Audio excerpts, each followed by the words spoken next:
Convene the city council meeting for August 3rd. Please stand and join us in the Pledge of Allegiance. I pledge Allegiance to the flag of the United States of America and to the republic for which it stands, one nation, under God, indivisible, with liberty and justice for all.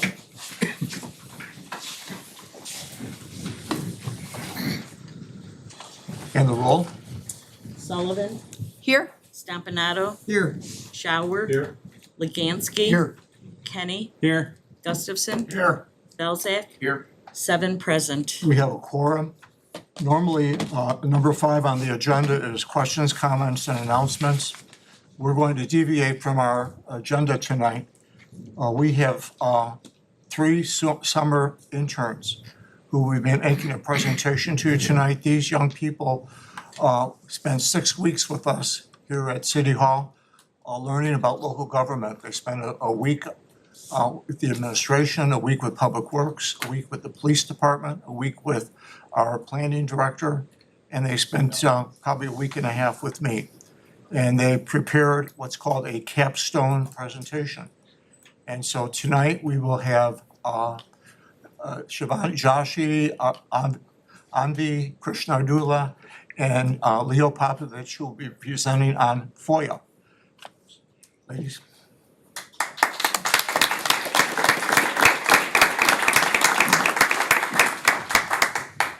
Hello everybody, my name is Anvi Krishnardula, and today we're going to give a presentation on FOIA. They need to face this way. A little bit before we give a presentation on FOIA, we want to talk about the internship and ourselves first. Well, as I said before, my name is Anvi Krishnardula.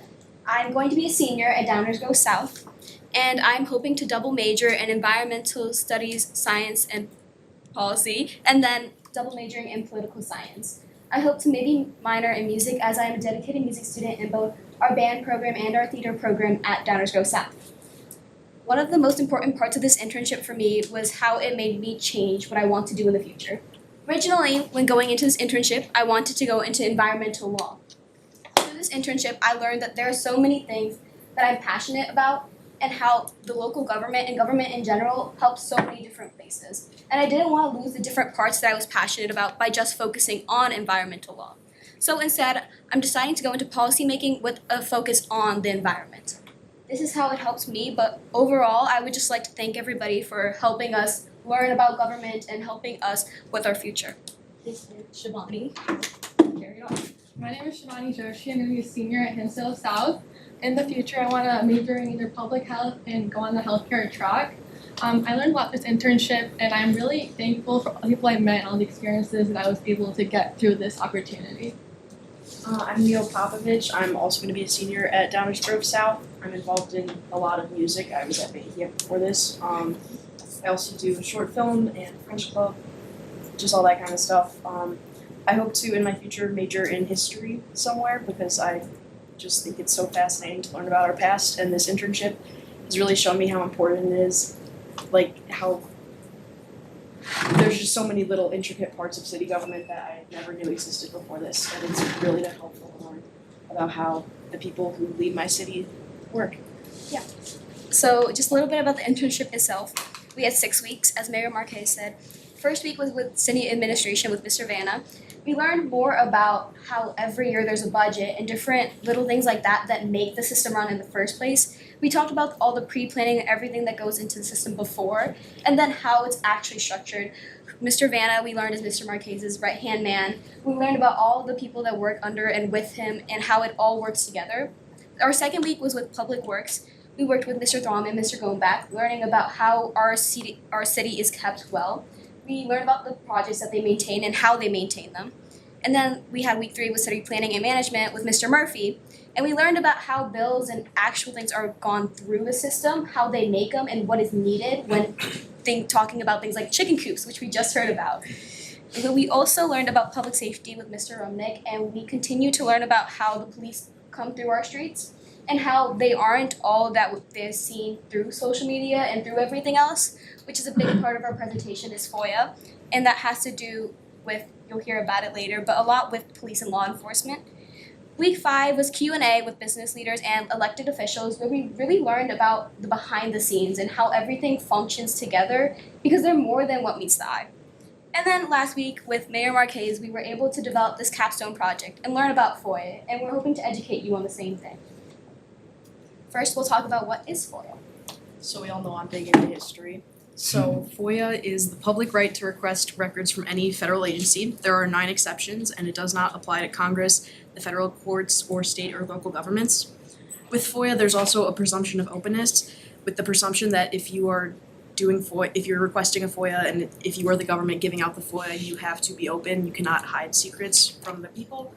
There's also a foreseeable time standard, so if releasing some of the information could cause damage or threaten someone's life or safety, there is ways that we can manage that to make sure that that does not affect people. Sorry, one second. FOIA was first born as a reactionary measure against the rise of government secrecy during the 1950s. There was the big Red Scare and the Cold War going on with Russia, so a lot of Americans were worried about how much they could trust their government. The United States had entered, the Cold War. Sorry. So a Democratic congressman by the name of John Moss gathered support of newspaper editors and journalists to create FOIA, but it was originally met with a lot of pushback from literally every single government entity in the U.S. Still, Congress eventually approved the bill, and after some time, President Lyndon B. Johnson, he still had some limitations on it, but over time he eventually signed it into law. Before 1947, FOIA wasn't truly able to require government agencies to comply. However, after the scandal with the Nixon administration at Watergate, Congress saw the need to reform and update the act so it could better serve its purpose. Congress introduced many new requirements, timeframes, and sanctions to the bill. President Ford, who was president at the time, attempted to veto the bill once it came to his desk, but Congress swiftly overran the veto to enact the new and improved FOIA into law. From there on, FOIA just kind of grew as time went on. President Bill Clinton recognized that as the digital age came in and people started using computers, the need to digitalize information. Similar things happened with the Open Government Act when they made it available for, they made records now cheaper for news and media to obtain. It also established the Office of Government Information Services, which worked very closely with FOIA. In 2016, there was the FOIA Improvement Act, which enacted reforms and other updates, such as as I just talked about, the presumption of disclosure, the presumption of openness. And what's happening now is FOIA is being greatly abused by a lot of people, specifically content and media farms, which I'm going to get into next. Oh, I'm so sorry. So why is FOIA important? FOIA is important because it holds the government accountable. There can be no secrets when information is readily accessible for people to access. It tramples secrecy and corruption, thinking back to Nixon and Watergate. With FOIA, that cannot happen without someone noticing. And it also supports investigative journalism, like the journalists who found out about Watergate and how it was happening. Now Andy's actually going to talk. There currently are agencies currently face many challenges in regards to processing FOIA requests. However, one of the largest ones is reaction time. This is because Illinois has made a rule that FOIA requests have to be completed in a specific deadline. However, as the amount of requests are increasing and the complexity of them is also increasing, it becomes harder for agencies to meet these deadlines. Along with that, to complete a FOIA request, city workers have to store information, respond to emails, communicate with requesters, which can lead to a really hard distribution of burden since there's a lot of effort going into this. Along with that, since most government communication is now digitalized, city workers have to sort through emails, other electronic reports, and electronic messages, which overall just take a lot of time and isn't the most useful way to allocate workers' time. Additionally, finding the right balance between transparency and administrative positions and security is difficult to find because FOIA wants to create a more open government and create a more informed public. However, it also wants to respect the privacy and security of its people. So, as Shivani talked about, that there is a burden on local governments with this. The burden is because of the resource drain primarily. The lack of staff to handle requests, the financial costs it costs to keep staff and to access the material itself, and then the time spent on document review. Although document review can sound simple, it's way more complicated. What we need to censor, where you need to find it, how much you need to find, and more. There's so much that drains the resources that we have as a local government.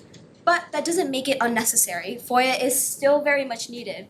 As Leo talked about, there were many scandals before that wouldn't happen with FOIA. There's a transparency with FOIA, and it creates a connection between our community and our government when we have it. We're able to see on both sides of the spectrum what's going on. And so we have to talk about the balance between transparency and cybersecurity. The balance between transparency and cybersecurity is one of the largest challenges I'd say that agencies are facing. So to balance cybersecurity, Illinois mandates that public bodies only open requests within the body of an email. That way they're not clicking on any external links or documents, which is a phishing or malware risk. However, to complete a successful FOIA request, sensitive and private information should not be permitted for public disclosure. So the agencies should make sure this information is also being protected. In the future, to counter this challenge, the government could expand on digital tools to help agencies process requests securely, and it could continue investing in cybersecurity training and technology. So with the new age, we have to talk about technology. The digital government impact on FOIA is outstanding. Well, first, we have to talk about electronic disclosures. There's a public library called Release to One, Release to All. When something's requested so many times, instead of sorting through every single time and sending it every single time, some places will put it on a website so it's released to one, released to all. There are also troubles with technology expanding. We have an expanded digital footprint. Communication technologies increase the complexity of review, meaning that there are so many platforms which we communicate with, so many devices we communicate through, and that just builds how much there is to sift through. We talk about iPads, iPhones, laptops, monitors, anything that a message can be sent from is access for FOIA. And that means there's so much for people to sort through. There's so many platforms. And it ends up having a very big drain on our resources. And lastly, we cannot talk about FOIA without talking about AI. And we cannot talk about the new age without talking about AI. We have to talk about bot requests. They put a complete strain on the government and on the resources that we have because they are just spamming requests that aren't necessary for anybody to use. Instead, just overwhelm the resources we have. We have to talk about algorithm mistakes and how some algorithms can redact too much or not redact enough, causing a concern with safety. And then lastly, possible data leaks. There is so much that comes with safety and people's personal rights in these requests and with everything that comes with the government, so possible data leaks are excruciating to deal with when it happens. So there are many limits put in place on commercial FOIA requests. One of them is that charges are sent to commercial requesters for revising time spent searching and duplicating records. This just alleviates the financial burden on taxpayers. Along with that, the time frame for agencies to fill commercial requests is longer, deadline is extended compared to traditional requests. This is because commercial requests are typically more broad and more complex and take more time to complete. Agencies can also deem them. However, before they do this, they must contact the requester and try to narrow the scope of the request. Along with that, for recurrent requesters, agencies can use queues that process requests at a more staggered timeline. This prevents any backlog and allows that one request can go through instead of having delays. It also prevents a user from monopolizing agencies' resources. Limits are necessary because they are what ensure that this process runs smoothly. Many municipalities have limited staffs and governments, so larger FOIA requests would be more burdensome on these. Repetitive requests also overwhelm workers and exploit taxpayer dollars, as I said. It also delays other requests from going through. Limits prevent misuses, backlogs, and protect time, which just ensures that these workers' time is being allocated in the most efficient way possible. And also make sure that agencies are not being used as free data gathering tools for private businesses. A lot of people unfortunately use FOIA as a way to promote their own business or for entertainment purposes, which is not what it's intended to be used for. However, advocates for open government worry that these limits could be used as a loophole to hide information.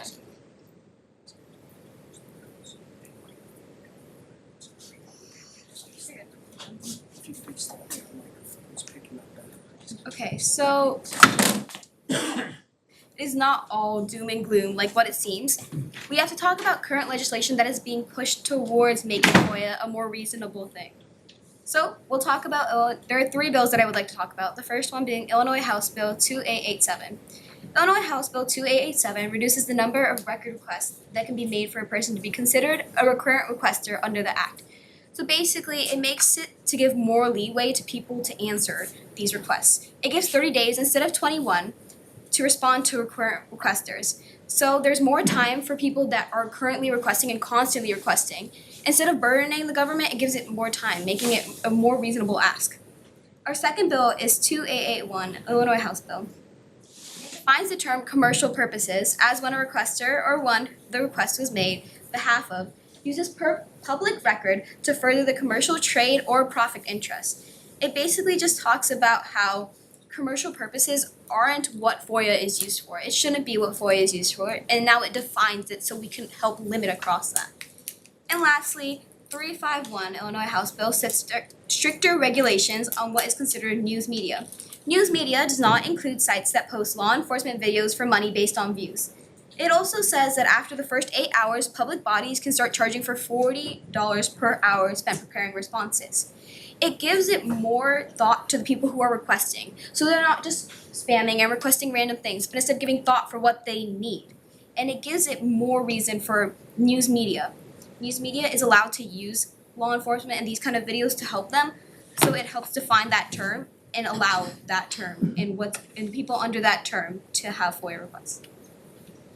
And so there is so much legislation going through, and with what we've learned, we want to provide some solutions of our own. One, there is hiring more staff. Obviously, this would help, but there are some pros and cons to it, so let's talk about that. Some pros is that it shortens the delays in response, it creates a smoother system for people to communicate through, and it creates more job opportunities for everybody. Some cons are the financial burden used to give the salary to the people we are promoting, so there's more allocation for those, which is a big con because of how much the local government is limited in what they have, and also bigger hiring processes. FOIA is so important to have, but there are so many safety issues with it, so we have to find people that we can trust with this information. Some legislation ideas we had is to limit commercial purposes further. Posting these FOIA requests on social media to make money off of the number of views can be more than just hurtful to the system, but it can violate the rights of those who are involved in the situation. I know that if I was pulled over as a teen, I would never want this information out on the internet, not only for my future, but for my safety too. And with that, we have to talk about how things are requested. People can request anything in the government. And so to help people keep their privacy and to limit the requests, we can submit FOIA response only if you are directly involved or if you're requesting on behalf of somebody that is directly involved. This can help decrease, again, the request and keep people privacy safe. In general, we just want to say thank you for everybody that helped us learn in this internship. We want to say thank you to everybody for each week and for all the people that helped organize this. We really learned more about the system than we thought we ever would. And it helped us learn about some problems and how we can fix them. It's important nowadays that young people have their voice heard, and not only have their voice heard, but are learning about what's going on in the system. So we want to say thank you to everybody that helped make this true. And we want to say thank you to everybody for listening to us too. And that's all we have. Any questions? Any questions, Council?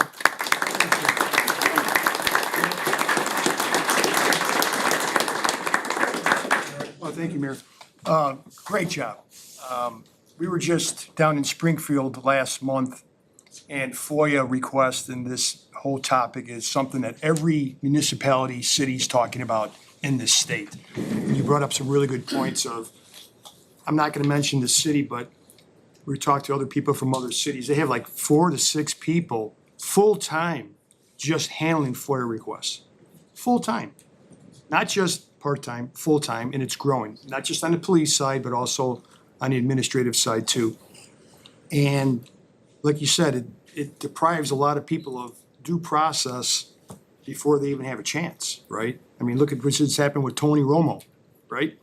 He got pulled over, and before he even goes to court, it's public opinion's already judging him. And so I think you highlighted that really well, and great job. Thank you. Thank you. The House bills that they mentioned are all sponsored by Representative Marty Deuter. Marty represents part of Darien. She's got about 200 homes in Darien, but she's very active. And those were her 3 bills. Those have not been passed yet. Those are all proposals. But I'd like to comment on this. Last year, we ran an internship program like this for 3 students from Hinsdale South High School.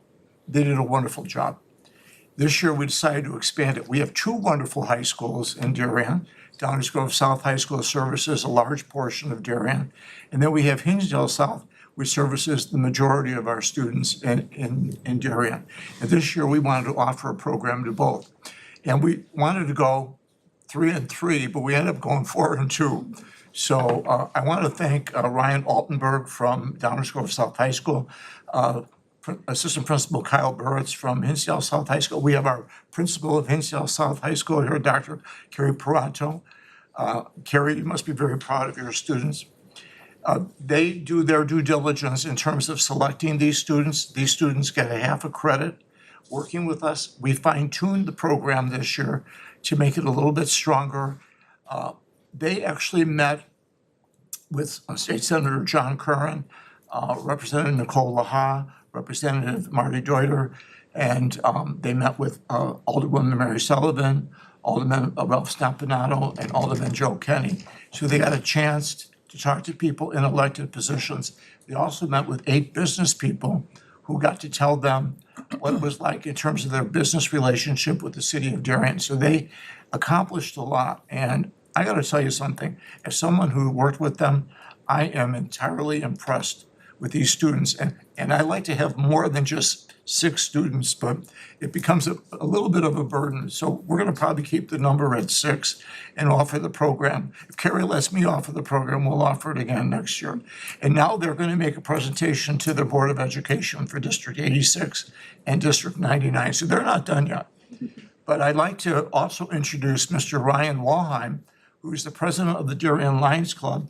And Ryan has something special that he wants to read or say, and he wants to give these students. These are for you, Ryan.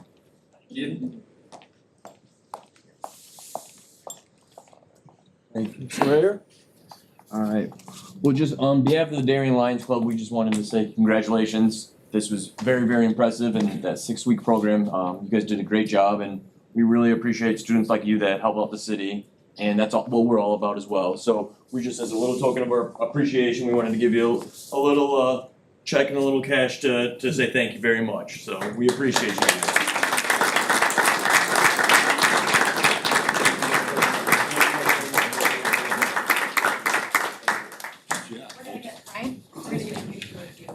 Oh, no. Up front, thank you. Please, front, up front. Yeah. Oh, absolutely, absolutely. All right. How are you? Yeah.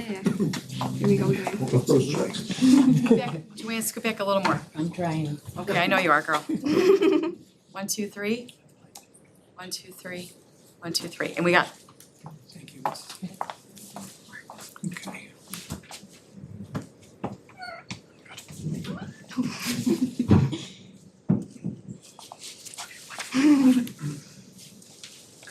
Thank you. Congratulations, students.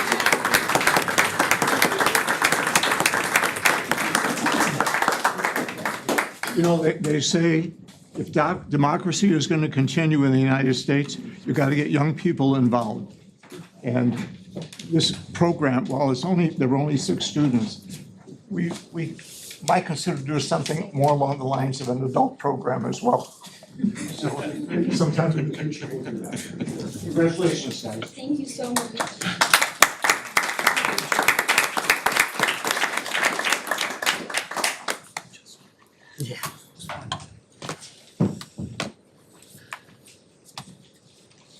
Okay, we're going to go back on our agenda to questions, comments, and announcements of a general nature. I know we have a large audience tonight, and I would imagine we have people here for different reasons.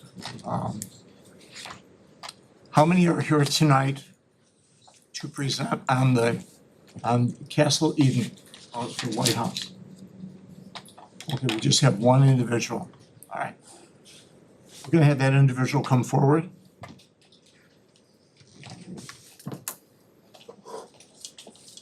And we allow 3 minutes for a presentation. Just state your name. My name is Bill Lyons. 49-year resident of Darien. Very proud to be resident of Darien. First of all, I just want to thank Public Works. Great job last week and take care of all the storm damage. Again, great work. Regarding the Carmelites White House, also called Castle Eden. I think we all know where it's located. It was built in 1903, 123 years old, commissioned, built by U.S. Congressman Martin Madden. It's a scaled-down version of the U.S. President's White House. It is well documented in Darien history. There's a book, suggest every resident in Darien get one of these books. It's been around for a while. It's also there's a big section in the library. It's also even referred to in the Darien website. This is a page out of the Darien website, but there is a reference to the White House in the Darien website. A little bit, so that's the old history. One other thing, it is on Route 66. It's the 100-year anniversary of Route 66. And in fact, it's in some of the guidebooks, historical guidebooks of Route 66. The current history, recent history. City of Darien notified residents via Darien Direct on July 16th that a permit application was submitted by the Carmelites, and the City of Darien approved permit to demolish the White House. Permit was applied for by the Carmelites on July 15th, and permit issued on 16th, the same day as the Darien Direct communication was issued. I'm not aware that the Darien community and surrounding areas were advised of any upcoming planned demolition, with the exception of the parishioner of Our Lady of Mount Carmel. It was noted in the bulletin 3 days earlier on July 12th as a planned demolition. Subsequently, last Thursday in the Darien Direct issue of July 30th, further explanation was provided by the City of Darien and the Carmelites. I think those are quotes of the Carmelites. The White House, or the Castle Eden, is a local landmark treasure of significant building, even though it is not formally listed as a historic building. It's my understanding the Darien Historical Society suggested it, but the Carmelites did not want to be a listed building. I am sure all the requirements by the Carmelites were provided to the City of Darien to properly issue a demolition permit. On the other hand, it is very disappointing that this local landmark and important building is scheduled to be demolished. It is also equally disappointing that the Carmelites did not advise and communicate to the local community of the upcoming planned demolition, and the City of Darien did not notify residents until the permit was issued. I understand that public hearings for this issue were not required, but I would hope that the City of Darien would have advised the Carmelites to communicate to the local community because of the importance of this building. If the Carmelites would not communicate, then the City of Darien could and should have. I believe this situation will occur for future buildings in the future. In order to avoid this lack of transparency, I believe, and communication, I would recommend that Darien consider adding a wait hold period for building demolitions of large and old buildings. For example, the City of Glen Ellen has a 30-day wait period for buildings between 1,000 and 4,000 square feet. It's a minimum 30 days. Wheaton has a two-phase demolition approval process. The first 30 days, you have to notify the neighbors, the adjacent neighbors, and then another 30 days after that for a wait period. Cook County itself has a 10-day wait period for all demolition permits. I would recommend that Darien consider adding a 30-day wait hold period prior to issuing all, after application for building permits are issued and before the permit's issued. When any older buildings, say anything over 70 or 75 years old, or larger buildings over 4,000 square feet. Mike, Important buildings. could you finish up? I'm almost done. To allow communication to interior, to the residents. I guess my last question is, I know 2 months ago, the Roberts Road building that the Carmelites get approved was submitted and approved by the City of Darien. Did the Carmelites at that time communicate that the residents of the White House were moving into that Roberts Road building, and then the residents otherwise demolition could not have occurred because they had to vacate that building in their mind to demolition the building. I was just curious if that was that part of discussion of that approval? Thank you. Thank you.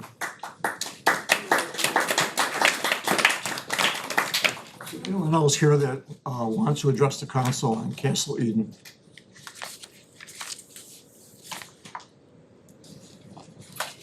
How many people are here to address the council on any issues such as flooding or anything like that? All right, Mayor, we can't hear you. Can you please speak a little louder? I'm sorry, Yeah, we can't really hear you back here. I'll try to talk as loud as I can.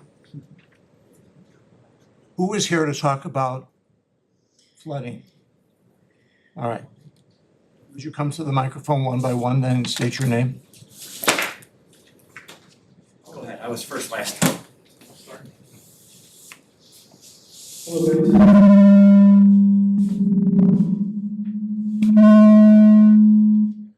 Sometimes the cell phone It's might a cell trigger phone. that. Oh, sorry. Okay, that was weird. We can all hear that. Fixed it or broke it? So guys, I just have Kyle Nicholas, 716 Gale Avenue. We were affected by the flood on July 4th. I just wanted to request two things really quick.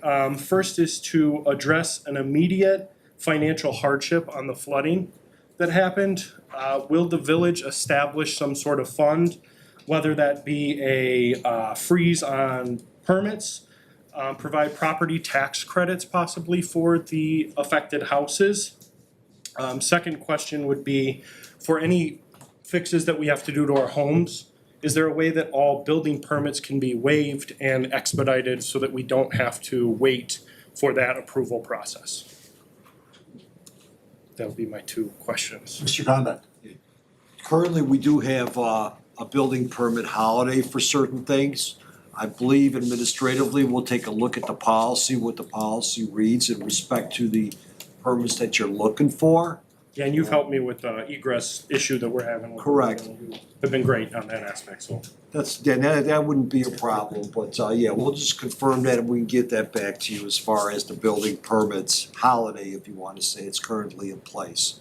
So we could help with that. As far as any type of other financial assistance, there hasn't been anything that's been discussed internally at this point. We're still trying to find out if there's been a couple. Cook County, I believe, has, from the last previous storm, they're looking for they've declared an emergency disaster. So it's my understanding that some towns within DuPage County are requesting that as well through the county. So I'm not sure where that status is at yet, but we've been in contact with the county to see if there's gonna be any opportunities for the special type of funding. There is one available right now. Well, I shouldn't say that. The SBA is one mechanism, but they have not identified this area as an emergency disaster area. SBA basically gives loans. Again, you still have to be credit worthy, and there is some great opportunities there, but it hasn't been announced yet. Thank you. Thank you, guys. Thank you.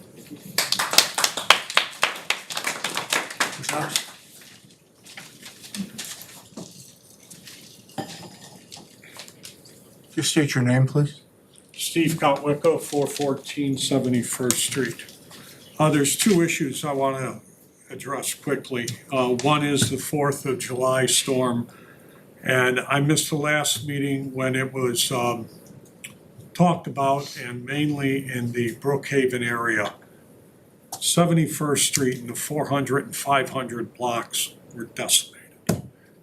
Terrible flooding over there. I wanted it on record that there is an issue in that area. The city is aware of it. I sent in videos so they could actually see what's going on.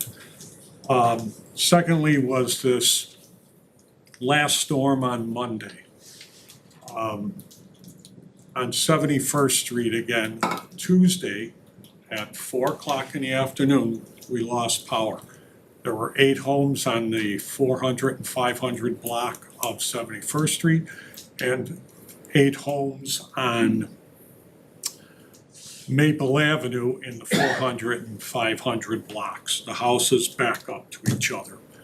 We were without power for 108 hours. That's 4.5 days. We went out Monday at Tuesday at 4 o'clock. We never got back online until Sunday at 4 a.m. It's ridiculous. ComEd kept referring to it as storm-related. Then as they went on, it turns out that they changed their mind, and now they're blaming a lot of these issues on this MetroNet, if that's the proper name of the company that's doing these cables. They took my transformer, not my personal one, but the transformer in my yard, replaced it Saturday night. As soon as they went to flick it on, it blew. They had to send another crew out. They couldn't figure out why it was a bad transformer. Turns out the lines were nicked. The crew told me that the line that goes to my house from the box was nicked. And I actually saw the nick in the line when they were digging it. They dug down 4 feet, and then there was a gash in my line. ComEd, I said, are you going to fix this now while you guys are out here?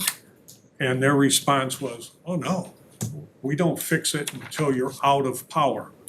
Again, that's ridiculous. Why wait? You know there's an issue. I said, well, when's this gonna be?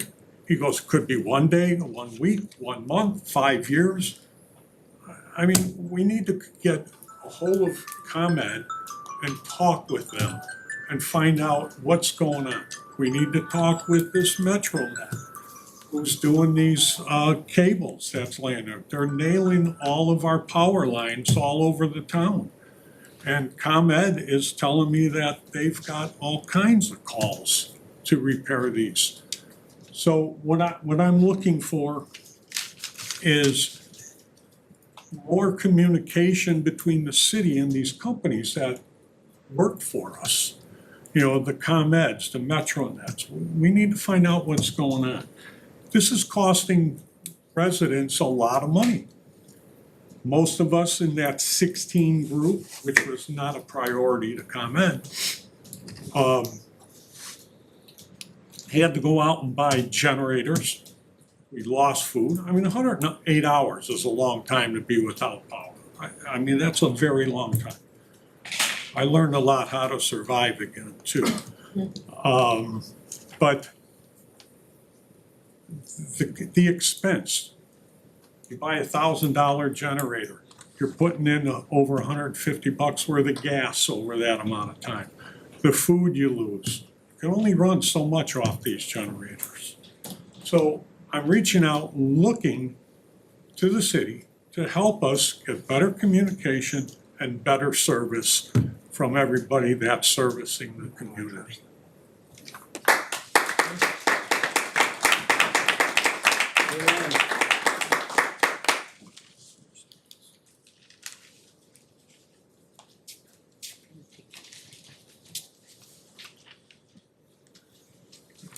So I'm a new resident at Darien Lane. I was there for the flood. Darien Lane was under 6 feet of water. And when I tried to call somebody to just find out about the sewage system that wasn't working, who was responsible for that, the city of Darien said, it's the county's problem. And I called the county and they said, it's the city's problem. But clearly, the sewage system did not work in this situation, big time. And I would like to at least request that the consideration of an inspection of the sewage systems in these places that had really bad flooding and see if an upgrade is necessary or doable. Can I ask you, sir, if it was the sanitary system or the storm sewer system? They are separate. Were people getting water through the sanitary, or were they getting water through the storm sewers? They are separate. It was coming up through the sanitary system in the basement, but also the street was Sure. 6 foot underwater. There are, This there was- are, there are homes that suffered sanitary sewage backup due to the fact that they didn't have overhead sewers. And we have something on our agenda tonight to help deal with that. Okay, yes, and just inspecting the sewage, because the sewage system did not take the excess water to where it was supposed to go. Did you get water inside your house? Yeah, in through the windows. Okay, I mean, it was I'm like- sorry, I it didn't was hear you like, say you that know, before. It was a lake. It wasn't just a little bit of seepage into the basement. It was a foot of, the neighbor next door had, 2 feet of water going in through his basement windows. So it wasn't just our personal system, it was, So did you flood with this most recent storm or July 4th? that was July 4th. How about with the most recent storms we had Last week. last week? How did you fare during that? There was some leakage in the basement, but it wasn't anything like the July 4th. But it was, there was excess water on the lawn, like it had been the day before the 4th. But it eased off before it. Okay. But it was on the verge of, there's no doubt about that. Thank you. So anyway, I just was wondering to at least start kind of an inspection of the sewage systems in these areas where it flowed down enough so that we had some lakes instead of streets. Just to clarify, our sanitary sewer system, probably 98% of the community, the sanitary sewer is owned and operated by DuPage County. I know they were out and about that day and at a number of houses. So there's no dispute on who has the responsibility or whose system that is, it's very clear. And one of the items the mayor mentioned on tonight is DuPage County has a program where they help residents install and pay for overhead sewers. If you're getting sewer backup and you wanna stop that, that's the program to get. And on the council's agenda tonight is a pilot program where the city will also add $5,000 towards that grant program for residents. So as soon as that's approved here by the city council and talked about this evening, the county is also talking about that tomorrow. And overhead sewers, depending on your property, can cost different amounts. But if you end up spending $12,000 or $13,000 on an overhead sewer system between these two grant programs, basically you'd get that for virtually for free. So Where would we go to apply for the grant? we will put information out. We did put it out last week, but if you want to call me afterwards or somebody here at City Hall, we'll be putting out, anybody on a sanitary sewer system, the county is going to put out notices of the program. One of the requirements the county has now is a resident would have had to experience sanitary sewer backup at least once before. So again, the county has the program, they run the program, and to ease the burden on the residents that have suffered from the sanitary sewer backup, that's what the council is looking at this evening, to again add $5,000 to help residents with the overhead sewer program. We asked the county to raise their grant from $5,000 to $7,500. And then in addition to that, once the resident pays that, we would reimburse, then we would pay the $5,000 to the resident. And what is your name? I'm Brian Vanna, Brian Dana? Vanna with a V. Vanna? Yeah. V-A-N-N-A? Yep. If you see Ryan, I don't have a Yeah, card. Darien. If you see Ryan, he'll write down my number and give me a call tomorrow. Okay. Okay, thank you.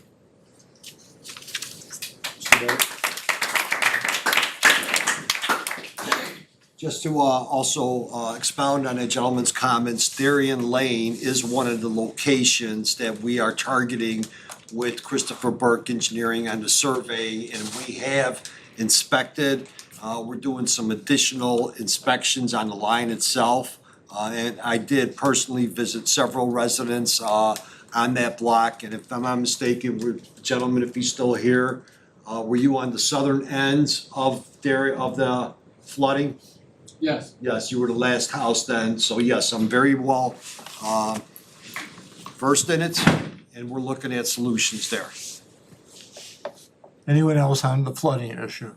Please come forward. State your name, please. I'm Carl Kopinski.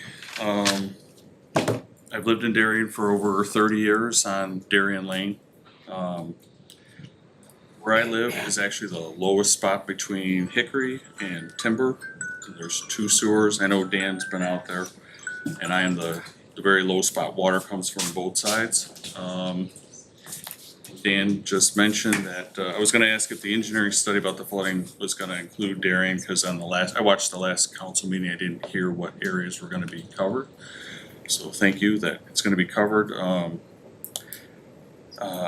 Let's see, so I asked because whenever there's more than 1 inch of rain an hour, our street floods, and not just the street, it comes up past the sidewalk. I know you're talking about ponding in areas where it's supposed to pond, but I can never tell where it's gonna go, how high it's gonna go. This is the first time, the July 4th was the first time it actually made it in my house, both ways, front door, garage, and the sewer. And I have been in contact with DuPage County for that too. And this is a long-standing issue in the neighborhood. It's not just the July 4th one. Even the last Monday one, and we also lost power, but water coming up through and even this past Saturday, water coming up through the storm sewer. It doesn't seem like it can handle much. So I'm wondering if the study is also gonna include anything with Jewel or their parking lot, because I know there is a connection. You can look in the sewer across the street from mine, and you see water coming from the west, and that's between the houses, and that's Jewel coming in there all the time. Doesn't matter, you can go there any time of the day, there's water going in there. Do you know what the deliverables are gonna be of the engineering report? Basically, readings, type of storm event that it was, suggestions or recommendations to determine what's the next steps. Okay. And We're gonna also be in contact with Jewel. I will be visiting Jewel and having conversations with corporates in respect to some possible projects that's I'm considering. areas. Okay, like underground, maybe storage or something? That's it. Once the report is done, is it gonna be published? Oh, yeah. Okay. Again, when we say report, it's gonna be a simple report. There's no water modeling studies. It'll give us Okay. the historical aspects of it and the probabilities of what needs to be looked at for future work. Thanks. Then I just have one thing that I feel we need is a much better response in the putting up the barricades. Because I know usually when it floods, it's at night. Call the Public Works, it says call 911. So I call 911, tell them, we're flooding. Basically to keep the vehicles off the street, because there are people in cars, trucks, whatever, like to go flying through the water, create waves that just run all the way up to the house. And so, and also maybe when heavy rains happen during the day, if Public Works could come out and check some of the sewers. Sometimes they get plugged with leaves. And a lot of us are at work, so there's no one there to check them for that. This last Monday, the 27th, they were out there, but actually so were a lot of my neighbors helping with stuff too. But actually water was still coming up from the storm sewer. And what else? I don't know, just my own thing. I worry every time it rains because I don't know how much it's gonna flood. In my, and all my vehicles were affected on the July 4th one. Actually, I still have one in the shop. They're debating whether they're gonna toll it or not. So I'm just hoping that with the study, that there's some action that can be taken relatively quickly to alleviate the problem, because storms aren't getting any better. Not that I see, they're not getting any better. And, one last thing, is the city open to buying any flood protection barriers for the homes on Darien Lane, or any other ideas, or present them to you and see? That's gonna be probably maybe a recommendation from the study. Okay, thank you for your time.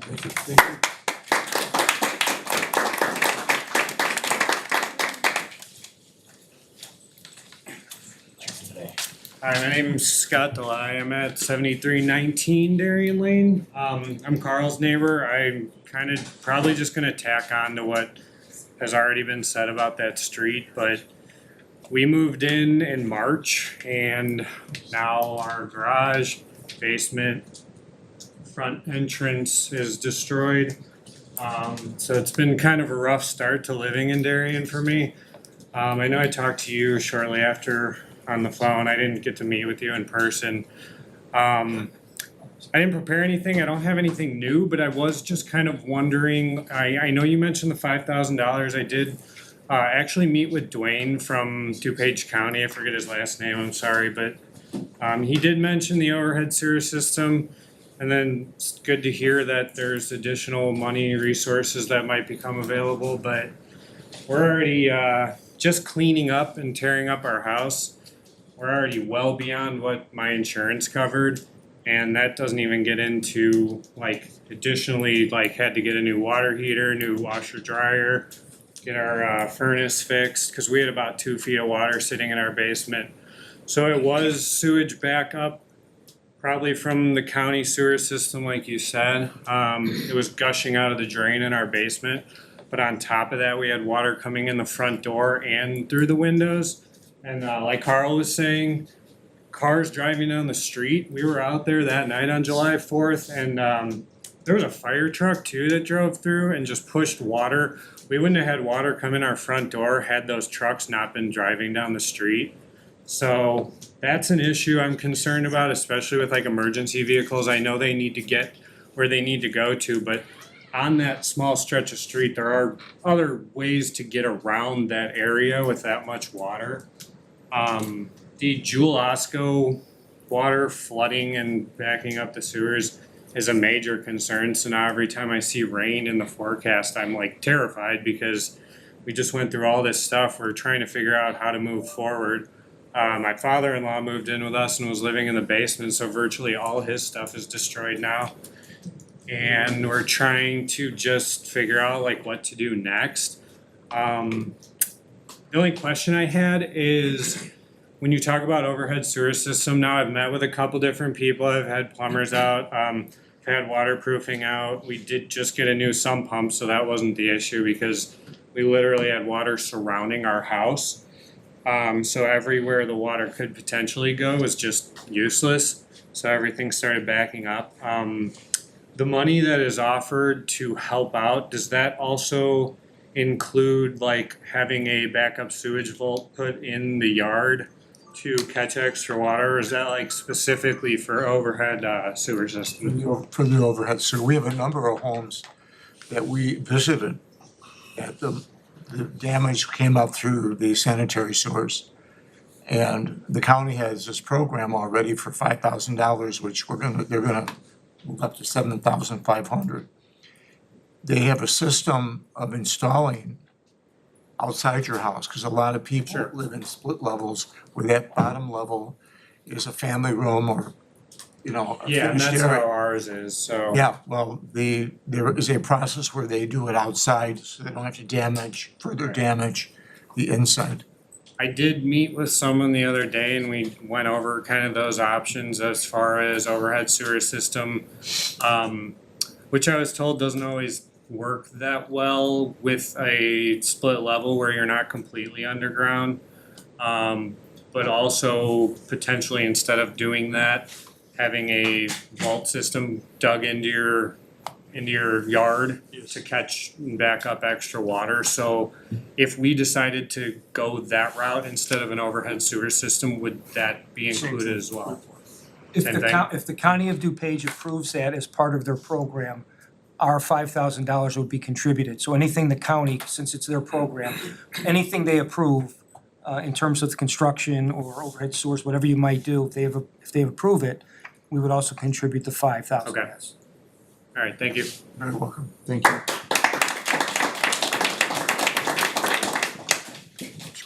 Anyone else regarding flooding? So, my name is Mike, I'm on Gale Avenue.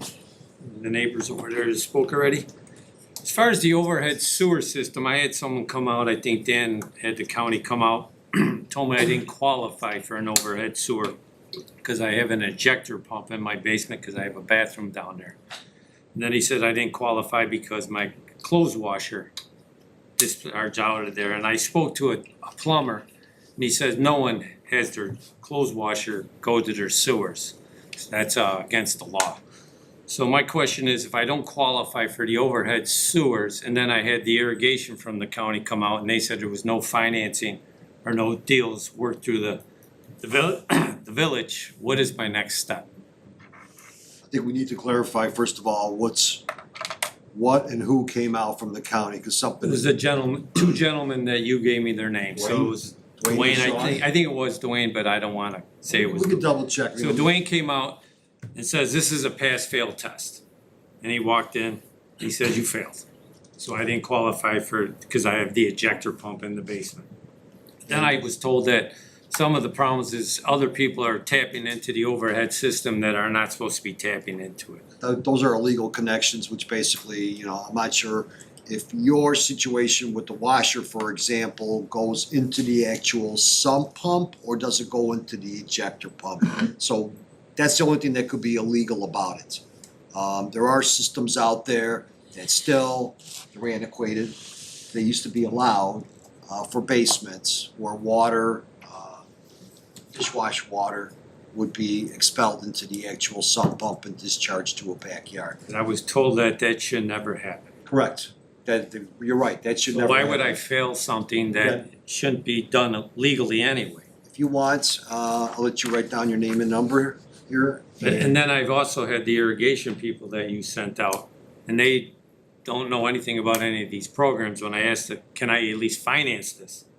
When you Cash say- only. When you say irrigation, you mean the landscape? The JC landscape. JC landscape, And correct. that was a cash deal only. And that was for basically drainage around the house. Correct. So, again, I'm not sure the context of that conversation.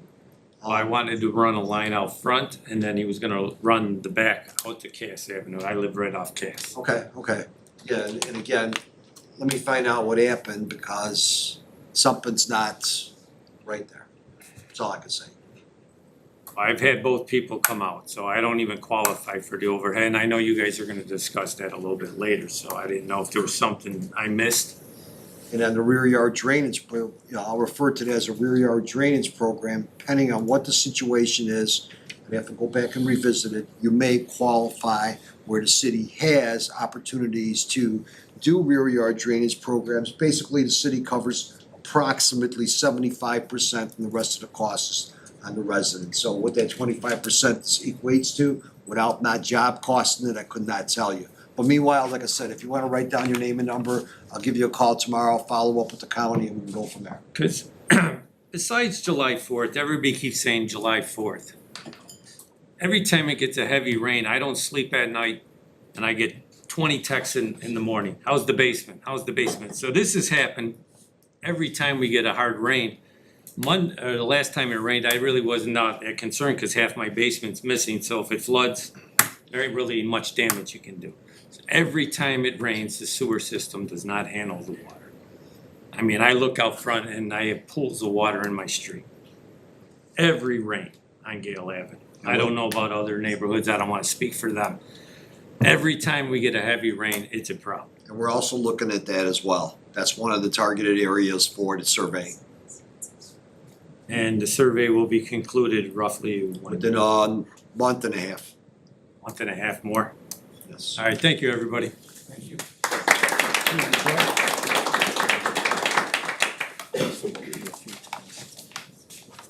Any more flooding? Joe?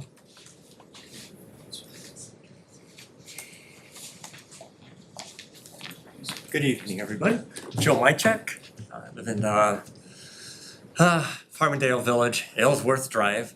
I would like to know, I should ask Dan about is Aylesworth Drive going to be included in this survey by Burke Engineering? That's one thing I forgot to ask you in the correspondence that we had. I think a couple other members on the council also were included in the correspondence.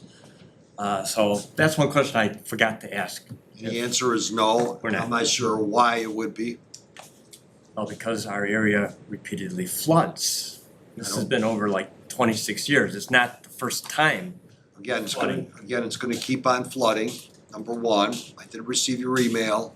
Bigger pipes are not the answer. It's the same answer that I gave you maybe close to a year ago. I can pull that email out and resurrect that email, which I'll do within the next couple days. So the issue is your home is not taking in water from the streets, correct?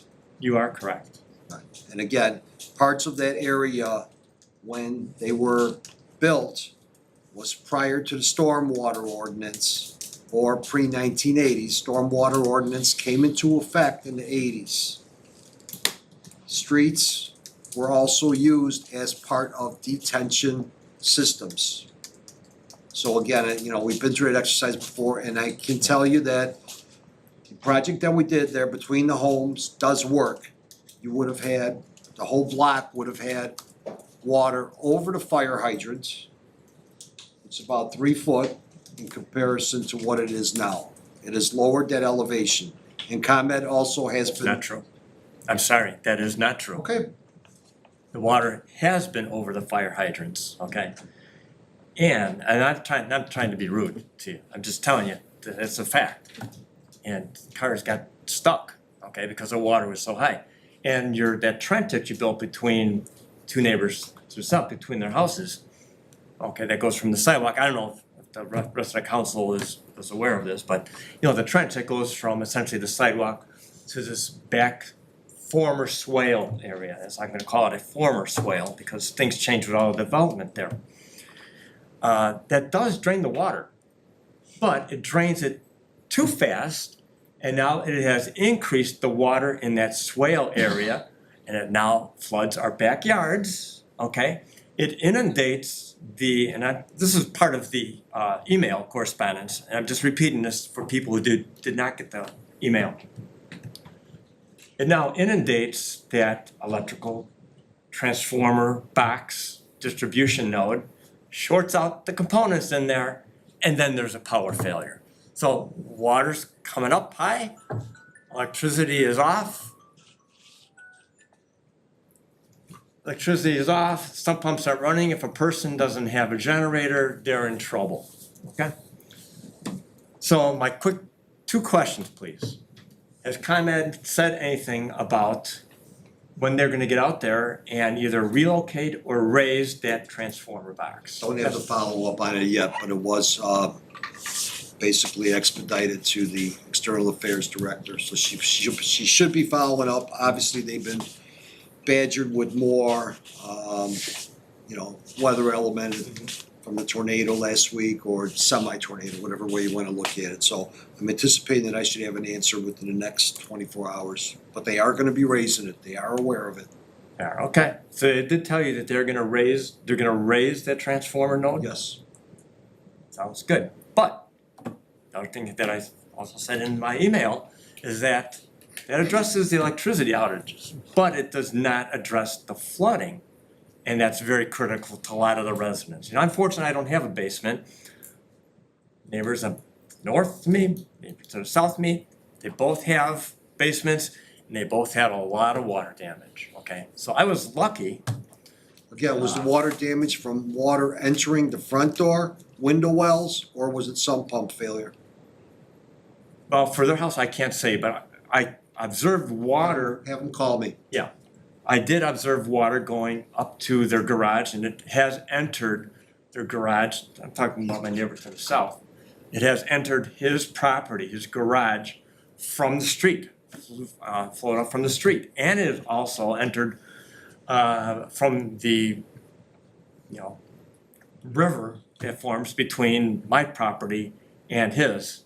So I think that enters also his garage from the side there. And I don't know if it gets into his house from that location, but. Joe, I'm no. sorry, your time's up, and I know some other people wanted to speak, but if you have questions for Dan, you could address those. One quick question, just one quick question, please. And that regards that storm sewer system that runs north to south along our west property boundaries, okay? So major pipe, it's like 4-foot diameter. And that receives all the water that's like in the west half of our subdivision. So everything ultimately collects in that. whether it's overground flow flowing through the swale or flowing through the trench to the swale, or from all the inlets on the street. It eventually goes to that 4-foot diameter pipe, okay? To the best of my ability, and I didn't pull up any grates or anything like that, I don't wanna get in trouble, I didn't crawl into anything. But just looking through some of those, the only drainage that I could see to that 4-foot diameter pipe is a small 18-inch diameter pipe that goes west from like the storm grate that's behind my house. Goes west to God knows where. I don't know what happens with that. But if you got 3-foot diameter, 4-foot diameter pipes feeding into this system, and an 18-inch diameter pipe that's draining it, you don't have to be a civil engineer to know that it's gonna get overwhelmed. And when that happens, and I've mentioned this before, the water upwells from this 4-foot diameter, the inlets to it, supposed inlets, they're really outlets. And so that's floods the swale. When that floods, that causes the intersection there at Aylesworth and Stewart to flood. So you can see how one thing is leading to another, so they're both related, And I'm just trying to say that, and I've alluded to this in my email, that something needs to be done about that 4-foot diameter pipe. It has to have a better drainage system to it. I think that what Darien did in the past, and I'm sorry I'm rambling here a bit, because I've seen this in other areas. It seems that Darien, the design was to have the water go into, upwell from some of the storm sewer systems into what used to be prairies or farmland, fields, whatever, at least where I live. And so it would percolate into the ground. And so it really wasn't a problem. But those areas are gone now. There's no farmland around here anymore, prairies. So the water has nowhere to go, and it just collects in that swale. And that's the problem. So that's why we need to have something that drains that 4-foot diameter pipe, a better drainage for it, because it's just gonna keep happening. Money for drainage, not surveillance. Thank you, Jim. So, I'm sorry I went a little bit longer. I agree, they could fix that if they needed money for drainage, not surveillance. You're right. Anybody else here regarding the flooding issue? All right, Mayor, I have a question, Dan. Dan, so I was out of town with the most recent storm. So how did, compared to July 4th, which we know how was these most recent storms? Because I know from the last meeting, it seemed like Aylesworth, Holly, my area and Glen. Right, so how did, like in Gale, how did they kind of do this time? As a comparison in my mind, because I was out of town, so I didn't see the flooding in my neighborhood, which again, it's not new because so much of Darien was built prior to 1980 that so many of our streets hold water. It's not, I see it on Sawyer, I see it on Farmingdale, I see it on Portsmouth, I see it on Honey Locust, Nile Rivers. So it's not. They're designed to. It's the way they were designed. So how did, like Gale flooded so much because of Cass? How did that? In respect to the last storm event, the western side of everything west of basically Lamar Road, if you want to say, was more so intensely impacted. It was my understanding that the Woodridge Jewel on 75th Street was underwater, the parking lot itself. So from what I understood, parts of the local area got 3 inches. Portsmouth was flowing, it was flowing very well, but again, we have to remember that the upstream water basically cascades right through there. Sure. And we would expect that, so, but it was not that bad, but on the west side, inlets were clogged, definitely, just because of the winds that were generated and, again, it was just. Didn't Gale flood like it did last time? No. Okay, Gale didn't flood, and I think Aylesworth, the last time was from what I remember, was more of a power issue because they lost power for so long and their sump pumps couldn't keep up because they had no power. If anybody got inundated with water in the interior, that So is how correct. did they have power this time and were they flooded? Do you I know? did not hear of anything Okay. that the power was out. Right. And it's, you know, if Joe says the water was in the actual roadway, I believe that.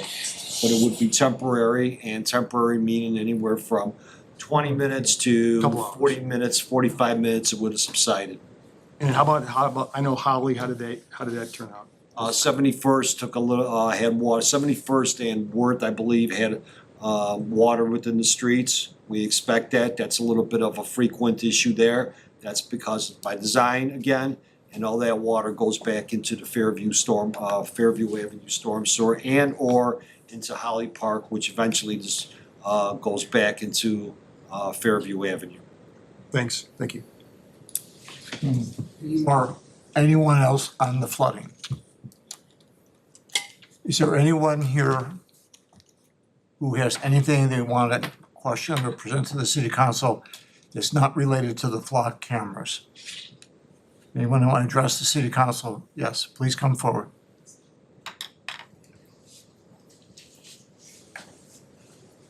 Hi, my name is Lisa Kelly Schmidt. I live at 7522 Grant Street in Darien. Me and my husband have lived there for 25 years, and we've raised 3 sons here. And my sons have attended Mark DeLay and Lace and Eisenhower. And we are in a zone that sends all our children to Downers Grove South, which is 4.5 miles away from our house, when Hinsdale South and all our friends in the community is less than 1 mile from our house.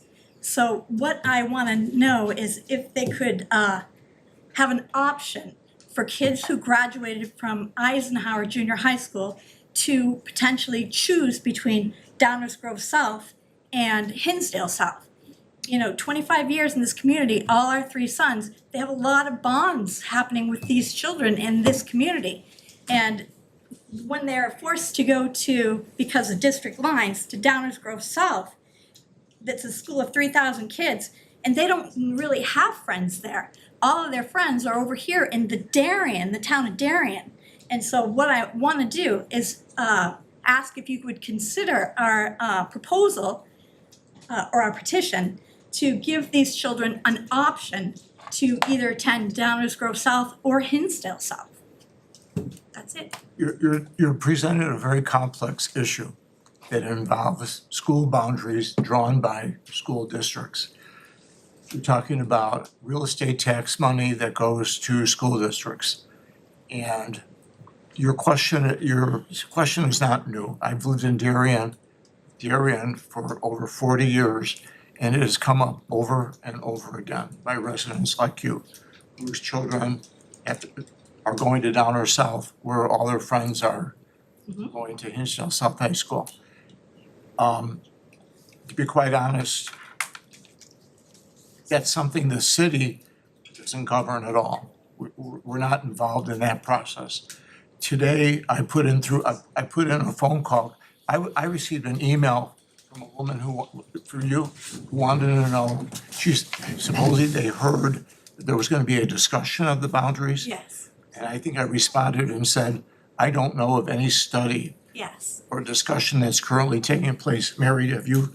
Definitely not. District 86 is not entertaining changing their boundaries at all. Well, I'm not asking if they could redraw the map for the boundaries. I just want to know if the children who are in this community could have an option to choose between Hinsdale South and Downers Grove South. But they're completely 2 separate districts.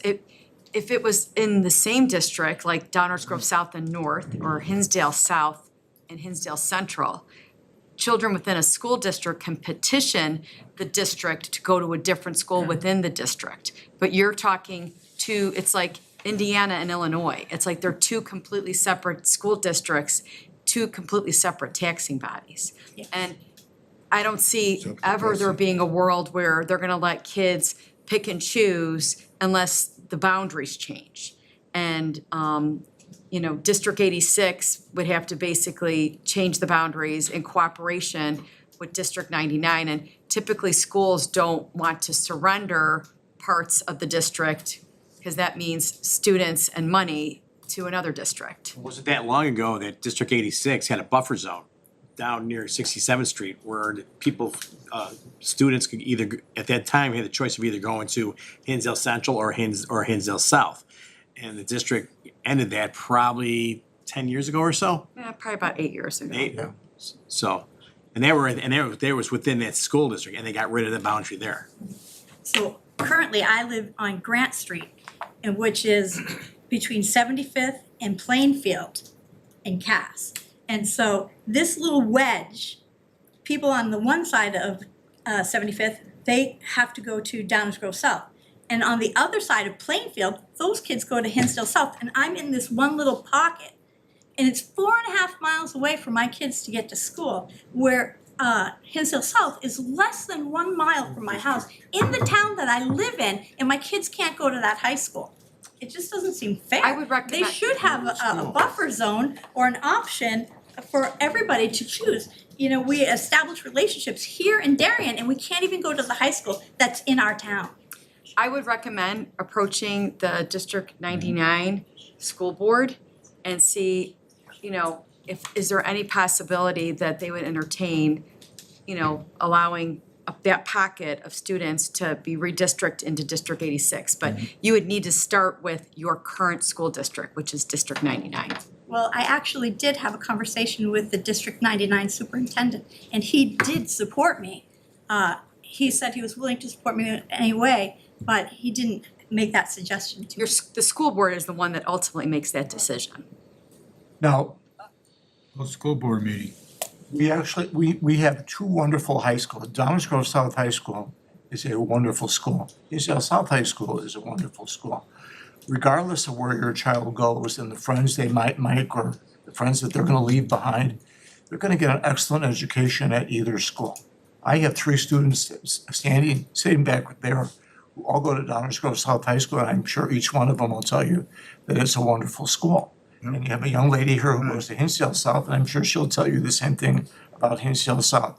I realize where you're coming from, but in terms of the educational quality is there for both schools. It really is. It's not about the educational quality. My son is 18, he just graduated from Downers Grove South. But before he even attended Downers Grove South, he told me we had to move across the street so he could go with his friends to Hinsdale South. And we're not in a position to move across the street. And I have twins, they are currently at Downers Grove South, but they are suffering like the majority of their friends are at Hinsdale South, and so they feel abandoned. And it's just not fair for all these kids. I think Alderwoman Sullivan made a good recommendation, and that was to talk to District 99 School Board about maybe making an exception for that pocket. It involves tax money, and those boundaries are drawn with that in mind.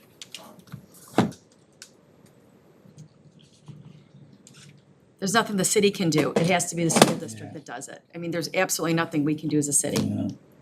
It has to be the school district that makes that decision. And then there's a state school board, there's a lot. Yeah, I mean, we have so many school districts in Illinois. It's really kind of hard to believe. I mean, I look at, my kids went to Cass 63, right? And one junior high and one grammar school is a district. Think about that. You know, and my wife was on the school board. We tried to, well, how can we maybe combine districts in order to, you know, maybe only have one superintendent for Wouldn't that more be nice? schools? Yeah, and it's like, try to even get that done because there's different taxing amounts. Save money. It is not easy. Because you look at, you say, we got 62, we got 66, we got 61, and we got 3 63. superintendents, and I mean, you have like Cass 63 where my kids went, it's really like a couple hundred kids. I mean, think about that. And so I hear what you're saying, but at the same time, even combine school districts to try to get some economies of scale and have one superintendent handle multiple. When you go to other states, districts are huge. Oh, yeah, huge. Huge. Look at Not in Illinois. They're consolidated districts. State of Florida, 40,000 kids per per school district. I would recommend Yeah. pleading your case to the To school the school board. board, really. But then anyone impacted by it would have to be in agreement too. And you might get one person that doesn't want that change. And Because they even when we tried to combine, Mary's been so involved in Yeah, our schools so- forever, and my heart goes out to you Yeah. because it's challenging and a huge part of academia is not just the school classwork, but it's the social connections and it's the social emotional learning. It's a whole buzzword. and that's why we even do intergovernmental agreements with school districts to save money on things that they have to buy because there's just so many of them out there. So, yeah, you, like Mary said, Alderwoman Sullivan said, you need to start with the school board. Over 10 years ago, Alderwoman Sullivan's husband and I sat on a school consolidation committee. We worked 1 year with the state to equalize the pay.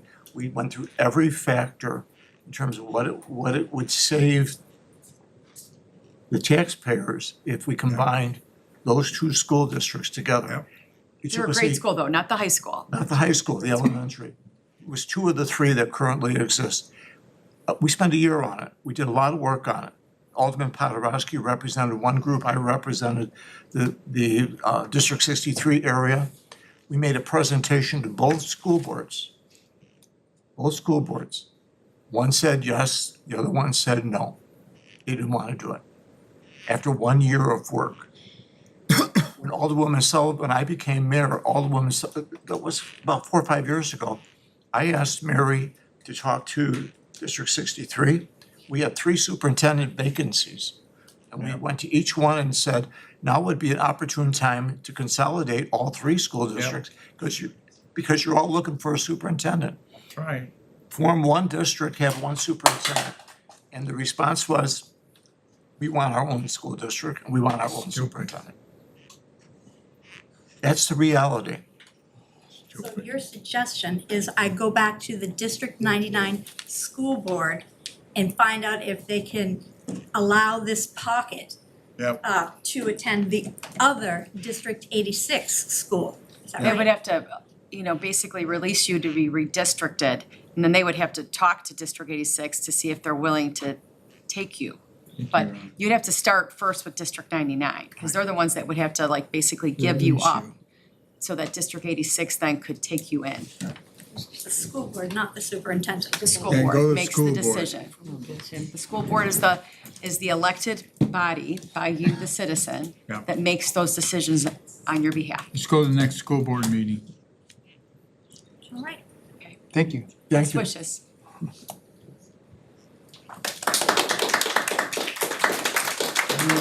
Anyone else on that issue? Want to come forward? I am not sure if this is the appropriate time for me to speak. I am on new business regarding my RV variance. It should be under. Are you talking about an agenda item? Yeah, that's an agenda item. Yes. You could present that now if you want. I'm not very versed with the protocol. Good evening, my name is Cynthia Haney and I am a Darien native. My parents purchased our family home in 1967 when the address was known as 78th Place in Westmont. Growing up here, I embraced Darien's slogan, "A nice place to live." Although I later lived elsewhere, I chose to return and raise my own family in the community as it has always felt like home. My daughter, who recently graduated from Hinsdale South, grew up in Darien as well. Our family purchased our first camper in 2011 when living at 1002 Juniper Lane, where a detached garage, a side driveway provided an appropriate parking location. In 2019, I purchased my childhood home at 1008 Juniper Lane from my father and continued raising my daughter there as a single mother. Unlike our previous home, this property does not have those features, but it does have 2 mature pine trees that help screen the camper from view. My property presents some unique circumstances. It is a corner lot and the house sits at an angle to the street. When I received a citation for violating the RV parking ordinance, I sought a variance because I genuinely believed I was complying with the spirit and intent of the ordinance. The ordinance does not prohibit owning or storing an RV on residential property. It regulates where an RV may be parked. When I read the ordinance, I assumed its purpose was to minimize the visual impact of recreational vehicles on neighboring properties and public streets. Because of the configuration of my lot, the only ordinance compliant location would place my camper in full view of Juniper Lane. The location for which I requested a variance keeps the camper partially screened by 2 mature pine trees that are over 70 years old, significantly reducing its visibilities to neighbors and passing traffic. It has been difficult to understand why the location that results in less visibility has not received more favorable consideration. If the goal of the ordinance is to minimize the visual impact of recreational vehicles, then the location I am requesting appears to better achieve that goal. My request does not seek to circumvent the ordinance, but rather to apply its intent to the unique circumstances of my property. I would also note that this matter came to my attention through a code enforcement observation rather than a complaint from a neighboring property owner regarding the location of my camper. That appears consistent with the fact the camper's placement and existing landscaping help limit its visibility. I was also concerned by the repeated emphasis on setting a precedent. Variances exist because properties are not identical. A corner lot with an angled house presents circumstances that differ from many other residential properties. Ordinances are not a one-size-fits-all, which is precisely why there is a variance process. Each request should be evaluated on its own merits and unique facts. I recognize and support the city's interest in preventing neglected, inoperable, or unsightly vehicles from being stored in residential neighborhoods. Those concerns are reasonable. However, my camper is licensed, maintained, operable, and serves a recreational purpose for my family. I understand that serving on the city council often requires balancing competing interests and making difficult decisions. I appreciate the time and consideration you have given my request through this process. Tonight, I respectfully ask the council to approve my variance request and allow my RV to remain in the location that results in less visibility than the ordinance compliant alternative. Due to the unique characteristics of my property, the proposed location better achieves that outcome while still preserving the character of the neighborhood. My request is not to disregard the ordinance, but to recognize that flexibility is sometimes necessary to achieve a fair and practical outcome. Thank you for your time, your service to our community, and your thoughtful consideration of my request. I respectfully ask your support in approving my variance request and allowing my RV to remain on my driveway. We'll be discussing that under our new business tonight. Business. Hello, council. Hello, mayor. Hello, city officials. My name is Jeff Sturgeon. I'm here again to demand you end the mass surveillance of Darien citizens. At our last meeting, the mayor said there was no spike in crime and no demonstrated need for public surveillance before purchasing these AI government surveillance systems. If that's true, then Darien has no factual basis for keeping Flock or expanding into cell phone tracking surveillance. You are building a larger government surveillance system where even city leadership has admitted there was no public safety emergency required. Excuse me, I didn't say that. I said Darien is a... This is also a question of mismanaged priorities. Darien residents are still dealing with the devastating effects of the July flooding. Families are living with damage, loss, and the consequences of long-standing drainage problems that the city is allowed to continue. We do not need more money spent on surveillance while basic public services and infrastructure are failing people. Govern responsibly. Help residents instead of spying on them. What makes this worse is that the public talking points from the police chief, council members, the mayor, and the city announcements online suggest either a serious misunderstanding of how the Darien Flock surveillance system works, or a refusal to describe it honestly. Flock is not just a camera that alerts on stolen cars or license plates. It can search historical movements, identify vehicles by characteristics, identify people by characteristics, and reach across a massive network far beyond Darien. And despite the city's pledge that Darien's Flock system would not be used for federal immigration purposes, publicly released records indicate that a Darien police official accessed Flock information, searched more than 1,200 government networks, and searched more than 18,000 Flock cameras to locate a person because DHS was looking for her. This is in addition to the state of Illinois' report that Flock illegally allowed feds to use local government Flock systems despite the local governments having the sharing feature off. Both of these situations directly undercut the city's reassurances. It shows how easily the system can be used for exactly the kind of outside agency mission creep the public was told not to worry about. The promised public safety payoff is also not supported by the evidence. Reporting based on FBI data and analyzed via the Atlanta Community Press Collective found that Atlanta's network of more than 5,000 Flock cameras had virtually no meaningful impact on the department's ability to solve crime. Some clearance rates, including homicide, have declined during the years the cameras spread. If that system hasn't delivered positive results in Atlanta, Darien doesn't need it. Additionally, more abuse has come to light since our last meeting. Across the country, officers are still being caught using license plate reader systems for personal reasons, including stalking. We have also seen settings expanded without local knowledge, unauthorized outside access, and vendor personnel accessing sensitive live camera feeds in places involving children.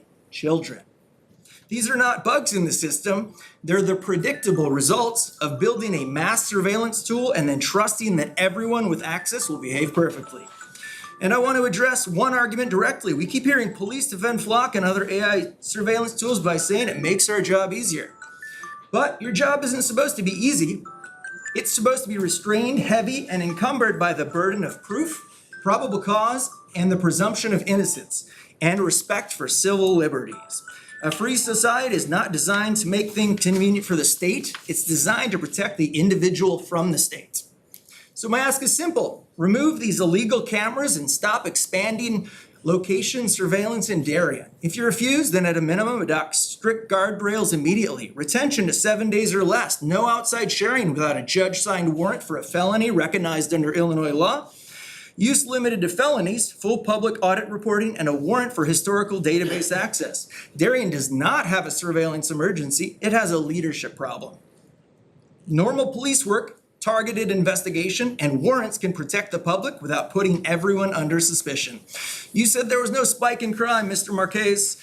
If there is no crisis, then there's no justification for building a system that treats every resident like a trackable subject. Remove it. Thank you.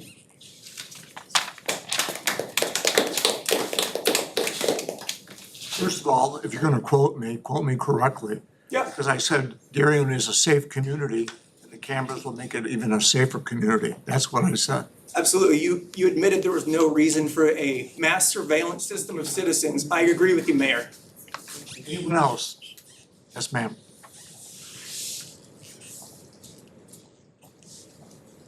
Hi, I live in Darien, 7818 Stratford Place. I could also talk about the flooding, but I won't do that. Your name? Emily Polachek. So my name is Emily Polachek. I have worked in Darien at Hinsdale South for 25 years and moved my family here 18 years ago. Because I love how diverse Darien is, diverse in population, but also neighborhoods. Some sections are brand new and some date back to the 1950s, and this is why one-size-fits-all ordinances are unfair. We all pay taxes and expect to have fair treatment, and that's not what's currently happening with the RV debate. I understand the reason why there is an ordinance to minimize the view of RVs, but perhaps the ordinance needs to be changed. Not everyone can park their RV or boat in the allocated spots described in the ordinance, and thus this is why there's the variance process. So Cindy, who lives at 1008 Juniper Lane, has followed the rules and filed the paperwork and stated her case on why she has parked her RV in her driveway. She has a unique yard, okay? She has a valid argument based on the location of her house and mature trees. However, this governing body doesn't want to listen to this because of the precedent this might set for others. So I have an attempt to potentially solution to probably to help with this. So a reasonable solution should be to instill a permit application and fee, and then the city can allow for exceptions to the rule, not discriminating against a large number of homeowners whose houses don't fit, they're not the same. The attempt to block Cindy's variance seems like a perfect example of government overreach. We do not have an HOA. This seems like a valid way for having the permit and application fee to solve this conflict and have the city make some money too. This may be a better use of the city's compliance manager rather than investigating complaints from neighbors about basketball hoops and so on and so forth, subjective eyesores. Having residents rip down mature trees to park an RV or boat is not what the city should ask residents to do. Again, the ordinance says you can park it, right? It's not saying that you can't park it, it's just telling you where you can, and that's not the same for everybody. Everyone's property is a little bit different, and the way that it's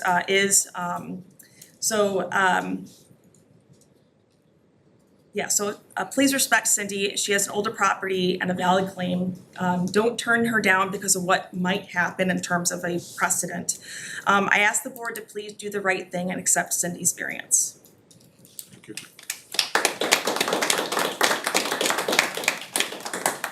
Anyone else? Okay. We're gonna move on our agenda. The receiving of communications. Do any of the aldermen have communications they'd like to share? Kenny? I gave Alderman Gustafson, somebody in his ward for the alarms, the tornado alarms not being able to be heard, and he's gonna go take a I'll look at it check tomorrow. on it tomorrow. Okay. Thank you for that. I did get a communication during the floods last Monday from, I'm forgetting the resident's name. Tom, do you recall? You have to look it up. Yeah. Larry and Warren on oh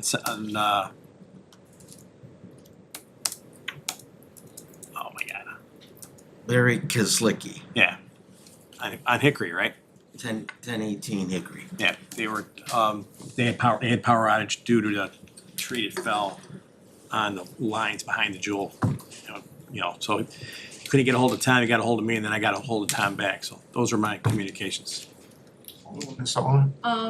I've received many communications, lots of verbal communications, but an extensive list of communications from one particular resident, Andrew Drew Kelly, suggesting many different tracks and solutions for the city to take initiative with the Carmelite property, the Castle Eden.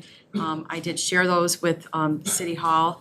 I also shared my communication directly with the Carmelites, asking if anything more could be done, changed. The Historical Society also put together some communications and shared those with me about this historical property. But the Carmelites have shared their plan to continue to forge ahead and aren't interested in entertaining alternatives. Sadly, I'm sad to see it go, but I don't feel like there's much more. Even we've asked our city attorney to look at if there's any legal challenges that could be made, and there are not. We did receive, I think most of the city council and the mayor received an email from Sylvia MacGyver regarding the flock cameras. And I did receive from Emily Palachek and from the homeowner about the RV that's on the agenda tonight, about the exception, the variance. I also received an email from Yasmin Panawala. She's a resident in the Carriage Greens neighborhood. She had concern about flooding and what was her property, explanation of easements and who owns the easements. And so Ryan gave her extensive information and overhead views and everything to help describe and help her through that information. And then lastly, with the heavy rains this past week and weekend, Ron Levin on Fox Hill Place was sharing videos and pictures of some of the issues that continue to occur in the Carriage Greens neighborhood. Thank you. Anyone else? Okay, that moves to the mayor's report. I know we had our summer interns present tonight. Just wanted to read a brief statement. It is with profound sadness that I share the news of a passing of a former friend and colleague, Sean Durkin. Sean and I were both elected as new aldermen for the city of Darien in 1997. During the 6 years that we served together on the Darien City Council, those of us on the council came to know him as a principled leader whose only motivation was to do what was best for Darien residents and the community he loved. Sean passed away this past Friday. He leaves behind his fiancee Brenda, a 17-year-old son Gavin, and a 13-year-old daughter Avery. Sean went on to serve 10 years on the Downers Grove Village Council. At the time of his death, he was serving on the Woodridge Board as a trustee. I kidded Sean the last time I saw him that he'll probably make the Guinness Book of Records because he served on 3 different boards on 3 different communities. Sean was a good person. He cared a lot about the people that he served. He was principled, he was ethical, and he, above all else, he cared about people and he cared about his family first and foremost. Sean's death will be a loss to Woodridge, to Darien, and to Downers Grove. The city will be putting out an announcement tomorrow in our Direct Connect that will deal with, will basically say some of the things that I just read. And his services will be this week, Thursday at Modell Funeral Home. And it's, I believe, St. Mary of Gostin Church. Yeah, it's 10 o'clock at St. Mary Gostin in Downers Grove. Alderman, a number of aldermen were close to him, but I think Alderman Kenny wanted to say something. So Joe, go ahead. Sean was a unique character. He gave his heart to anything that he was doing. Actually, probably his biggest fault was always overcommitting, which I tend to do, and that's probably why he and I got along so well. I'm going to miss him. We would call each other up on the morning up after elections to see who won and who lost, and if I had any questions or something like that, I'm actually sitting in Sean's seat for when I live on the same block that Sean grew up on, so it's an honor to be sitting in this seat, and always Sean was a mentor to me, so and he'll be sorely missed. Thank you, Joe. When is it at Modell? 3 o'clock to Thursday? Yeah, Thursday, 3 to 9. On 3 Friday. to 9. Thursday. And you better get there early because it's going to be packed. In fact, I need to talk to the chief and to Deputy Chief. Mr. Brunson, Andrew Brunson called me from Modell. They wanted to know, because he was an alderman in the city of Darien, if there could be a police escort, I believe from the funeral home to St. Mary of Gostin.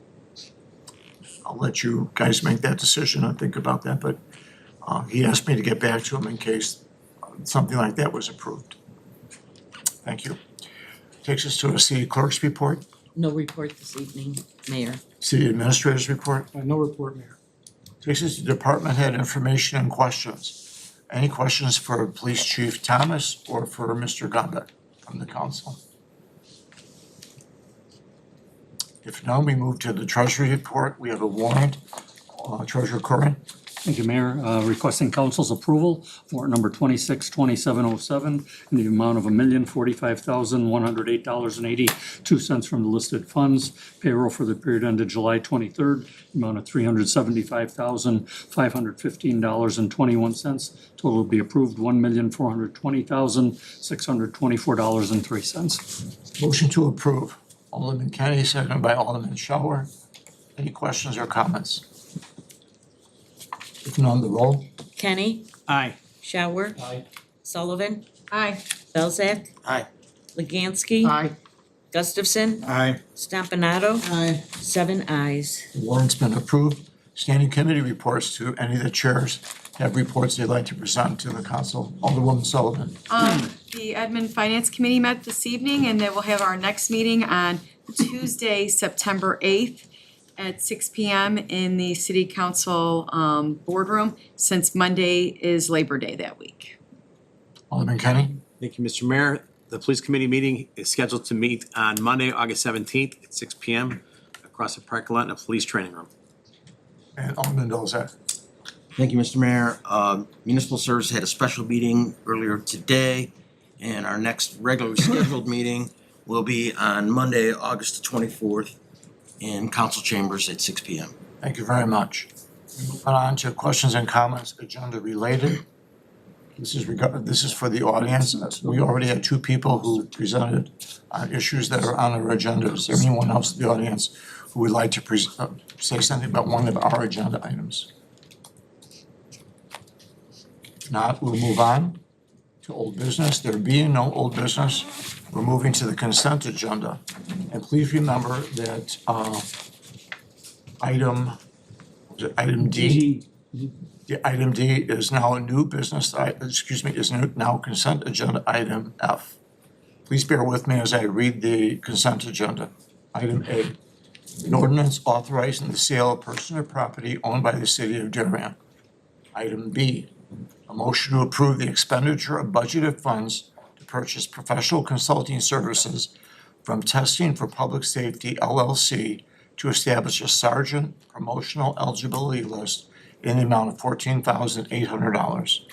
Item C, an ordinance approving a variation from section 5A 7-2-6A of the city code to permit an enclosed patio within the rear yard of 1623 Gulfview Drive, PZC 26-9. Item D, an ordinance approving a variation from section 4-3-10 B-3 of the city's sign code to permit an electronic messaging sign instead of a manual changeable copy sign for a remodeled Culver's ground sign located at 541 Prainfield Road, PZC 26-10. Item E, a motion directing staff to research and prepare ordinance text amendments allowing electronic message boards on ground signs by right. And item F, a motion authorizing to purchase and deploy a web-based work order management software for the Municipal Services Public Works Department service platforms with Brightly Software Incorporated in an amount not to exceed $40,745.83. Motion to approve. Alderman Stompanato, seconded by Alderman Belzak, and the roll. Stompanato, Aye. Belzak, Aye. Kenny, Aye. Gustafson, Aye. Shower, Aye. Sullivan, Aye. Legansky. Aye. 7 ayes. The consent agenda has been approved. We move on to new business. The first item, an ordinance approving a variation from section 5A-5-11 of the city code to permit a recreational vehicle within the front yard of 1008 Juniper Lane, PZC 26-11. Motion to approve. Alderwoman Sullivan, seconded by Alderman Shower, and discussion. Mary? Right, so I read all the notes. Obviously, planning and zoning and municipal services did not support this, but then the petitioner came back with a revised petition. And I drove by the property today and it made it, I looked at the pictures prior to driving by, but then driving by gave me a clear view of what exactly has been conveyed by the petitioner, more so than even in the pictures. With it being on a corner, it's like a sliver, and then the side yard, which would be, am I to understand, if the camper went to the side yard, that would be allowable, correct? Right. Yeah, which is like wide open, and then by it staying on the driveway, it's blockaded. So it's not like we don't allow campers on, it'd be a different story, in my opinion, if we didn't allow campers on the property at all. But since we allow campers and recreational vehicles parked on property, but just not on driveways, I think in this case, the driveway serves as a better spot and is more isolated. And then I see that after the revised petition documents were submitted, staff again recommended that the council finds it reasonable to approve the petition following the conditions that the maximum length of the trailer parked on the front driveway shall be 25 feet, so you can't go get a bigger one. And if the mature trees, because they are very mature, petitioner already indicated that, and they look mature, but they look healthy, were to go away or, God forbid, a storm, like my dad lost some very mature trees in the storm last week, then the petition would be null and void. So, I think that's why we have variances, and I think that's a good compromise because the allowable spot is more visible to everybody. Anyone else? Alderman Kenny? Yeah, so I did a little bit of, I did the drive, same thing, and I did a little research. And in your ward at 902 Walnut, they had back in 17, they applied for variance. They were on a corner lot too, but for a boat. And their boat, they were able to put pine trees along between the wall and the pine trees to make a wall to hide the boat in there. But to me, that looks, is big, that looks prominent versus this trailer or this camper. So I would sooner see the camper on a corner, a small little camper versus a boat hidden by trees. So I'm kind of along your lines with that too. I did my homework as well. Anyone else? Alderman Shower? Mr. Mayor, everybody, and I kind of mentioned this before and I empathize with you. I've been on the city council since 2009. And the original ordinance, when it was passed in 2008, I was basically got called out in a homeowners association meeting by about 35 people, and I had no vote on this whatsoever. And that's neither here or there, but the point of the situation was that they had opened up this fact about this ordinance for literally 6 months, and they finally decided to pass it. Once it was passed, that first year and a half, we had more people come on back asking for variances and everything that goes with it. And it just was one basically denial after the next, because anything that we were going to do, we were going to open up a can of worms on this. Unfortunately, we're trying to put a square peg into a round hole. And the biggest thing that came up is right down the street from mine, at my old place on Greenbrier, a guy literally had to cut off the side of his roof to park his RV right next to his house that's literally 1 foot from the neighbor's lawn, and it looked absolutely horrendous from the way it was instead of keeping it literally on the driveway. But that's the way the ordinance was was written. My issue and my concern is that if we have one ordinance, we're gonna have a precedent for a lot of other of these variances. I don't like it. I never liked the ordinance. I thought, I wish we didn't even have to touch base with it. It's kind of like the chicken coop situation. No matter what we do, we had a longer discussion than we need to. So I understand where the people are coming from, but again, this is just one of those things that we're gonna relive every ordinance, every RV going forward, and I just can't. That's my issue that I have with this, so I'm gonna leave it at that. Alderman Sampanado. I would basically echo what Ted just said. I really wanted to be on the side of the petitioner, and I went by the house. The camper is clearly visible to me as I'm driving down. It's not particularly hidden. Probably will look better where it is than if you tucked it in the trees. But Ted's point, as far as I'm concerned, if we pass this, then anybody with a boat, with a camper will have an open avenue as far as, okay, I'll put a couple of bushes here and kind of block mine, and how come I can't have it and other people can? So that's the issue that I have, and I really, really wanted to go by and not be able to find it, and unfortunately it's there, so that's the issue that I have. Anyone else? I'll call the question, the roll. Sullivan, Yes, for the variance. Shower, Nay. Belzak, No. Gustafson, No. Kenny, Yay. Yes. Legansky. No. Stompanato. No. I have 2 ayes and 5 nays. The variation has been denied. Takes us to item B, A motion approving variations pursuant to section 7-5-1 of the city code to allow reduced setbacks and alternative screening measures for proposed chicken coop, permitting the structure to be located adjacent and within an existing accessory structure and screened through landscaping in lieu of the required privacy fence at 2208 Carlo Drive. Motion to approve.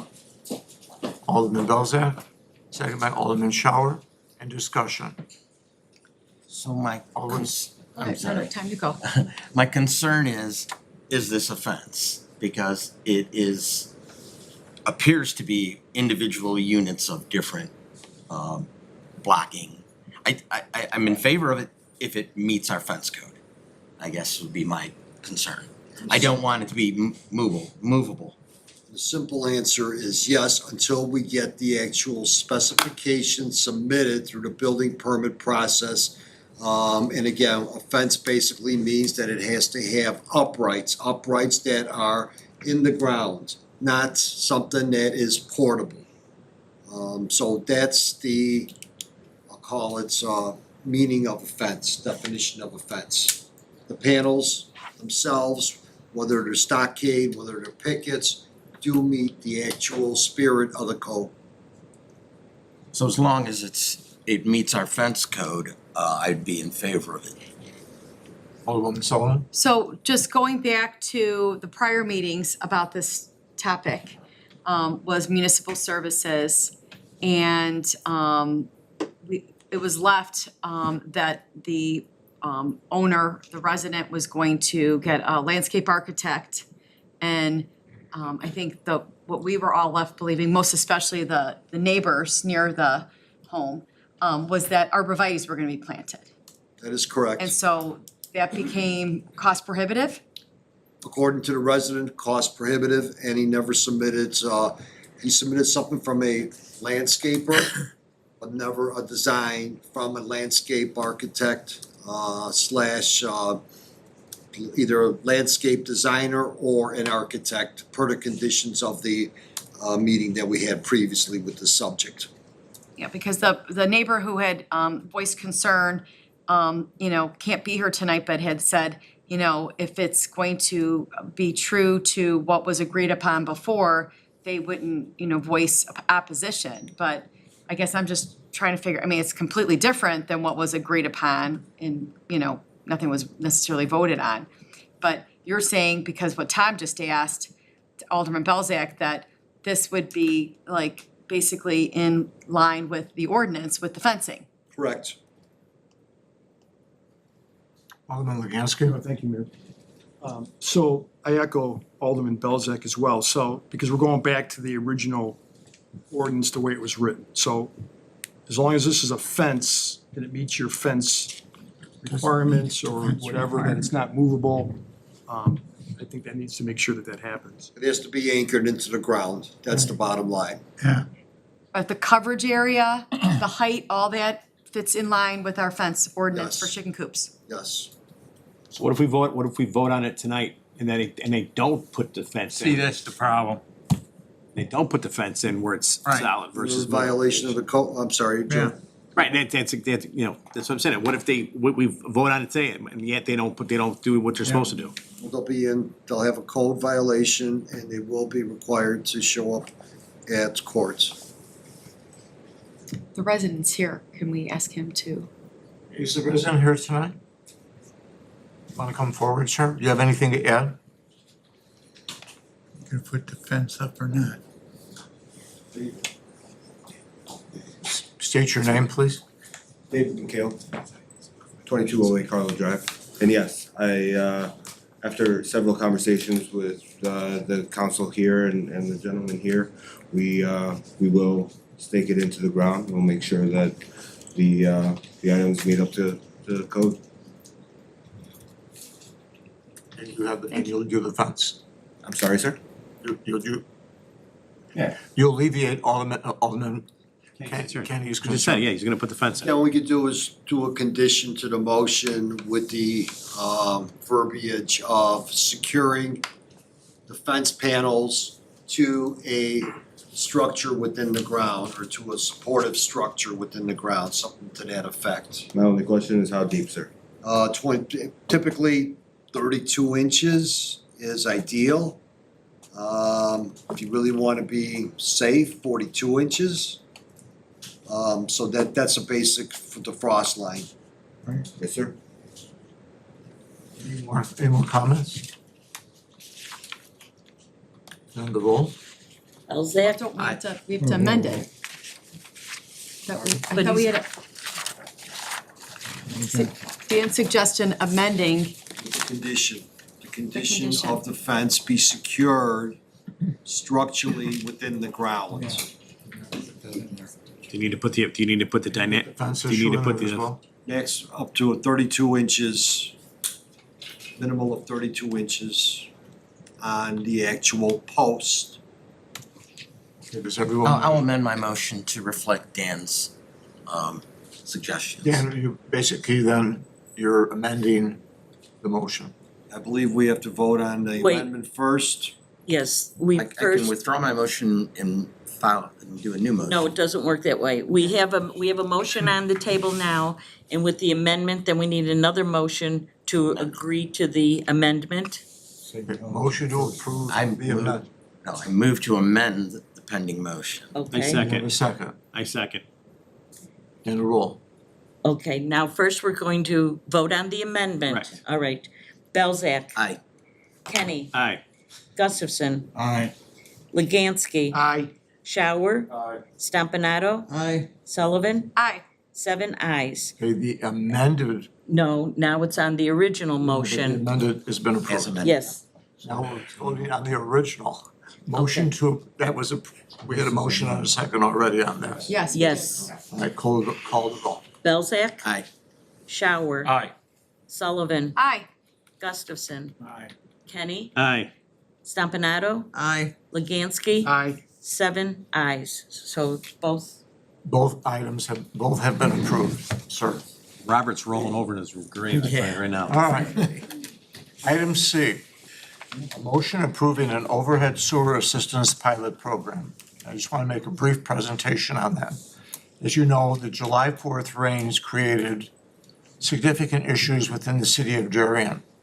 Following that rainstorm, Alderman Legansky brought forth a number of homes on Glen Lane where water came into their basement or their split level home through the sewers. So there were clearly sanitary sewer issues. None of those homes had an overhead sewer system which protects against that. A lot of you probably have overhead sewers, don't even know you have overhead sewers. We discussed this at length. The county has a program where if you install an overhead sewer, they will pay $5,000. I wrote an email to our 3 District 3 representatives asking them if they would go to the County Public Works Committee and ask for an increase from $5,000 to $7,500. Mr. Vanna and Mr. Gombeck dealt with Sean Reese and the other gentleman's name? Nick Cutmeyer, who agreed that it was a good idea to raise it to $7,500. In fact, tomorrow they're meeting and the County Board Public Works Committee should approve that increase to $7,500. With that, Mr. Vanna drew up a schedule of how the city could assist if a person who had a sanitary sewer problem from July 4th on, they would qualify for reimbursement by the city. In other words, if they had the work done to install the overhead sewer, they would pay, the county would pay the $7,500, they would pay the balance, and then once they paid the balance, the city would reimburse them $5,000. So in other words, anyone whose installation of an overhead sewer costing $13,000 or less would pay nothing. And the reason we wanted that is a lot of these people who have dealt with sanitary backup are already paying for the mess that the sanitary backup costs them. If it's as much as $15,000, they would be paying, I think if it's 13, they'd be paying 500. Correct, yes. If it's 15,000, they'd be paying 2,500. So tomorrow, the county Public Works Committee is going to approve that. We have one of our District 3 reps on that committee, Carrie Galassi, and she supports it. Lucy Chang Evans, who's also our District 3 rep, will be at that meeting, and Lucy will be speaking on behalf of our Darien residents. And so the $7,500 change should take place. What they're voting on tonight, what the council's voting on tonight, is the approval of $5,000 that the resident would get if they had that new system installed. And there's a procedure where they could do it outside the house, and they don't have to damage the flooring or any of the current structure of any of those split-level homes. So that's really what we're talking about. And to qualify, you have to be someone who's had sanitary sewer backup. So that's just so people understand what we're voting on tonight. Any questions or comments from the council? Okay, we need a motion to approve. Alderman Luganski, seconded by Alderman Belzak. Now, any discussion? Mayor, just a comment. This is, the way this is proposed tonight is still very unique for the county. A lot of different municipalities own their own sewer systems and may have a similar program, but the county services probably 200,000 customers throughout the county with sewer. And at this point, if I understood the county correctly, we're really the only community that is adding to that grant that they have. So the county will pay the first $2,000 and then split the balance, and then the city would contribute $5,000. It will be fairly simple on our end, because the resident will go to the county, they will apply for the permit, get approved there, get inspected there, and once all that is done, the county will reimburse the resident, we'll get notification that's been all approved, and then we would run our check through the normal payroll process and reimburse an additional $5,000. No, thank you, Mayor. Yes, I had multiple meetings with yourself and also with the county. I plan on going to the meeting tomorrow as well. And just so I think the rest of the council needs to know, especially in the area that was affected in my ward, it happened again with these last storms as well. Not as severe, but you still had homes affected with sewer backup. So it wasn't even just from July 4th. It's still happening. So again, there's somewhere, there's stormwater getting into these lines, and it's backing up in that area. The way it's set up right now, they showed me a design. I was amazed how they track how much these sewers take in. It's way more sophisticated than I ever imagined. And I met them down on Frontage Road in Nantucket, and they showed me how the system works and how they can measure how much water is being taken into our sewer systems. So, they see it, and it's pretty obvious to me why that area does get affected pretty hard, so. And I think we set a limit of 50. Of 50 people at 50 incidents at $5,000 apiece. Mayor, just to clarify, we estimate there would be 50 at the $5,000. There are a couple of cases on the metrics where the city's share, because the county would pick up on a smaller project a certain amount. If there's anything at 10 or 11,000, we'd only we'd only have 4,000 or 4,500. But for the purposes of the 250, you're correct. We estimated at the end of the day there would be 50 residents applying. And at least with the outdoor system, we're not demoing him, they're not having to demo and restore a lot of living spaces that are finished because they're split level homes. They're just designed that way to have a family room, a bathroom, on that level. But to qualify, just to reiterate, to qualify, the family would have had to suffer sanitary sewer backup anytime from July 4th to the current, correct? Well, the July 4th has to do with the new funding amount. Okay. But the program still applies, again, as I understand it, but you really need to contact the county. But just the increased reimbursement, I believe, is effective from July 4th. Prior to that, the county's had that program for a long time, just at a different reimbursement.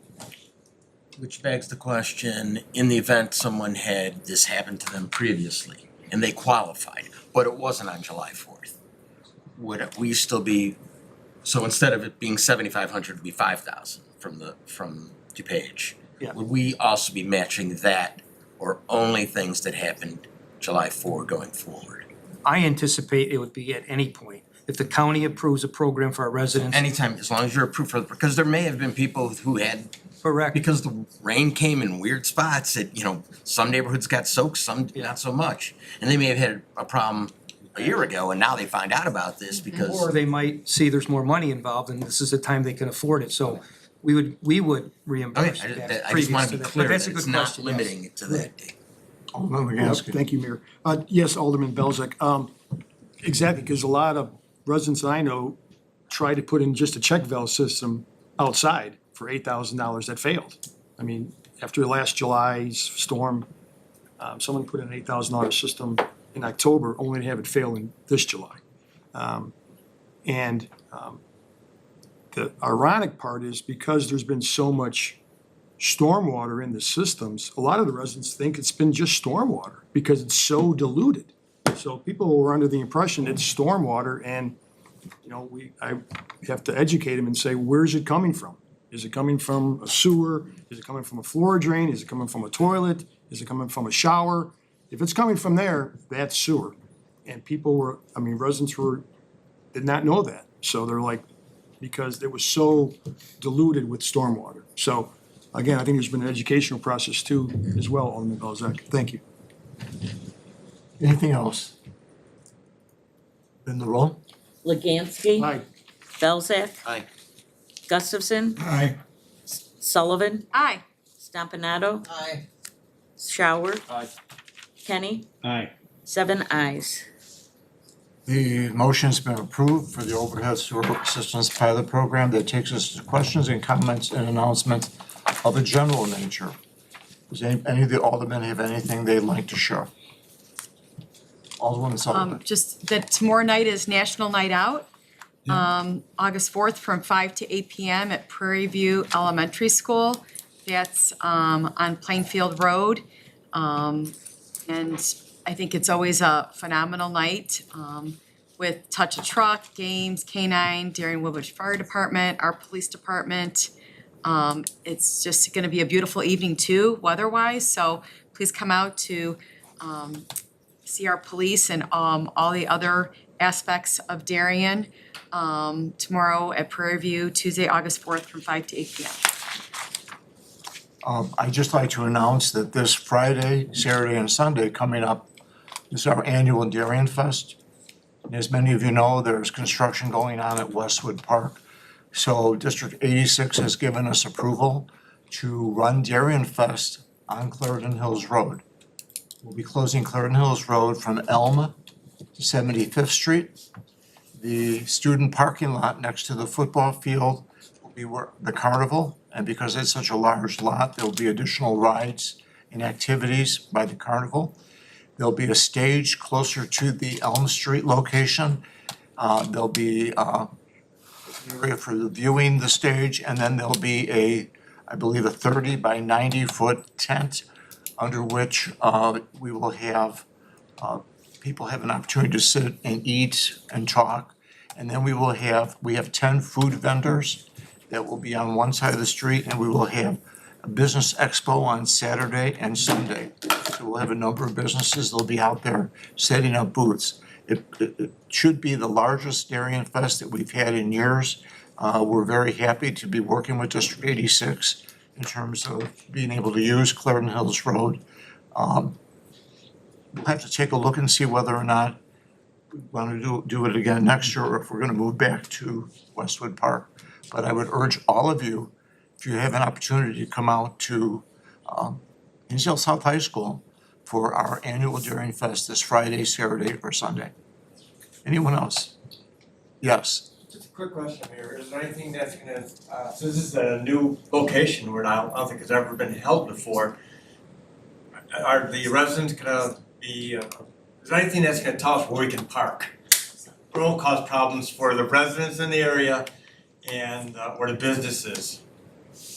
Well, Park for Darien Fest. when the Darien Fest was at the community park, you actually closed the street that affected residents. You're not affecting any residents along Elm. Elm is open to residents.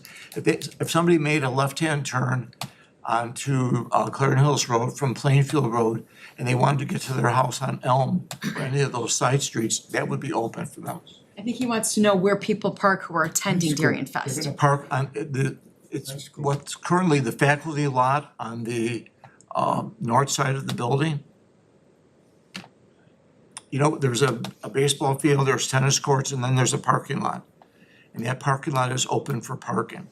Okay, thank you. You're welcome. Anything else?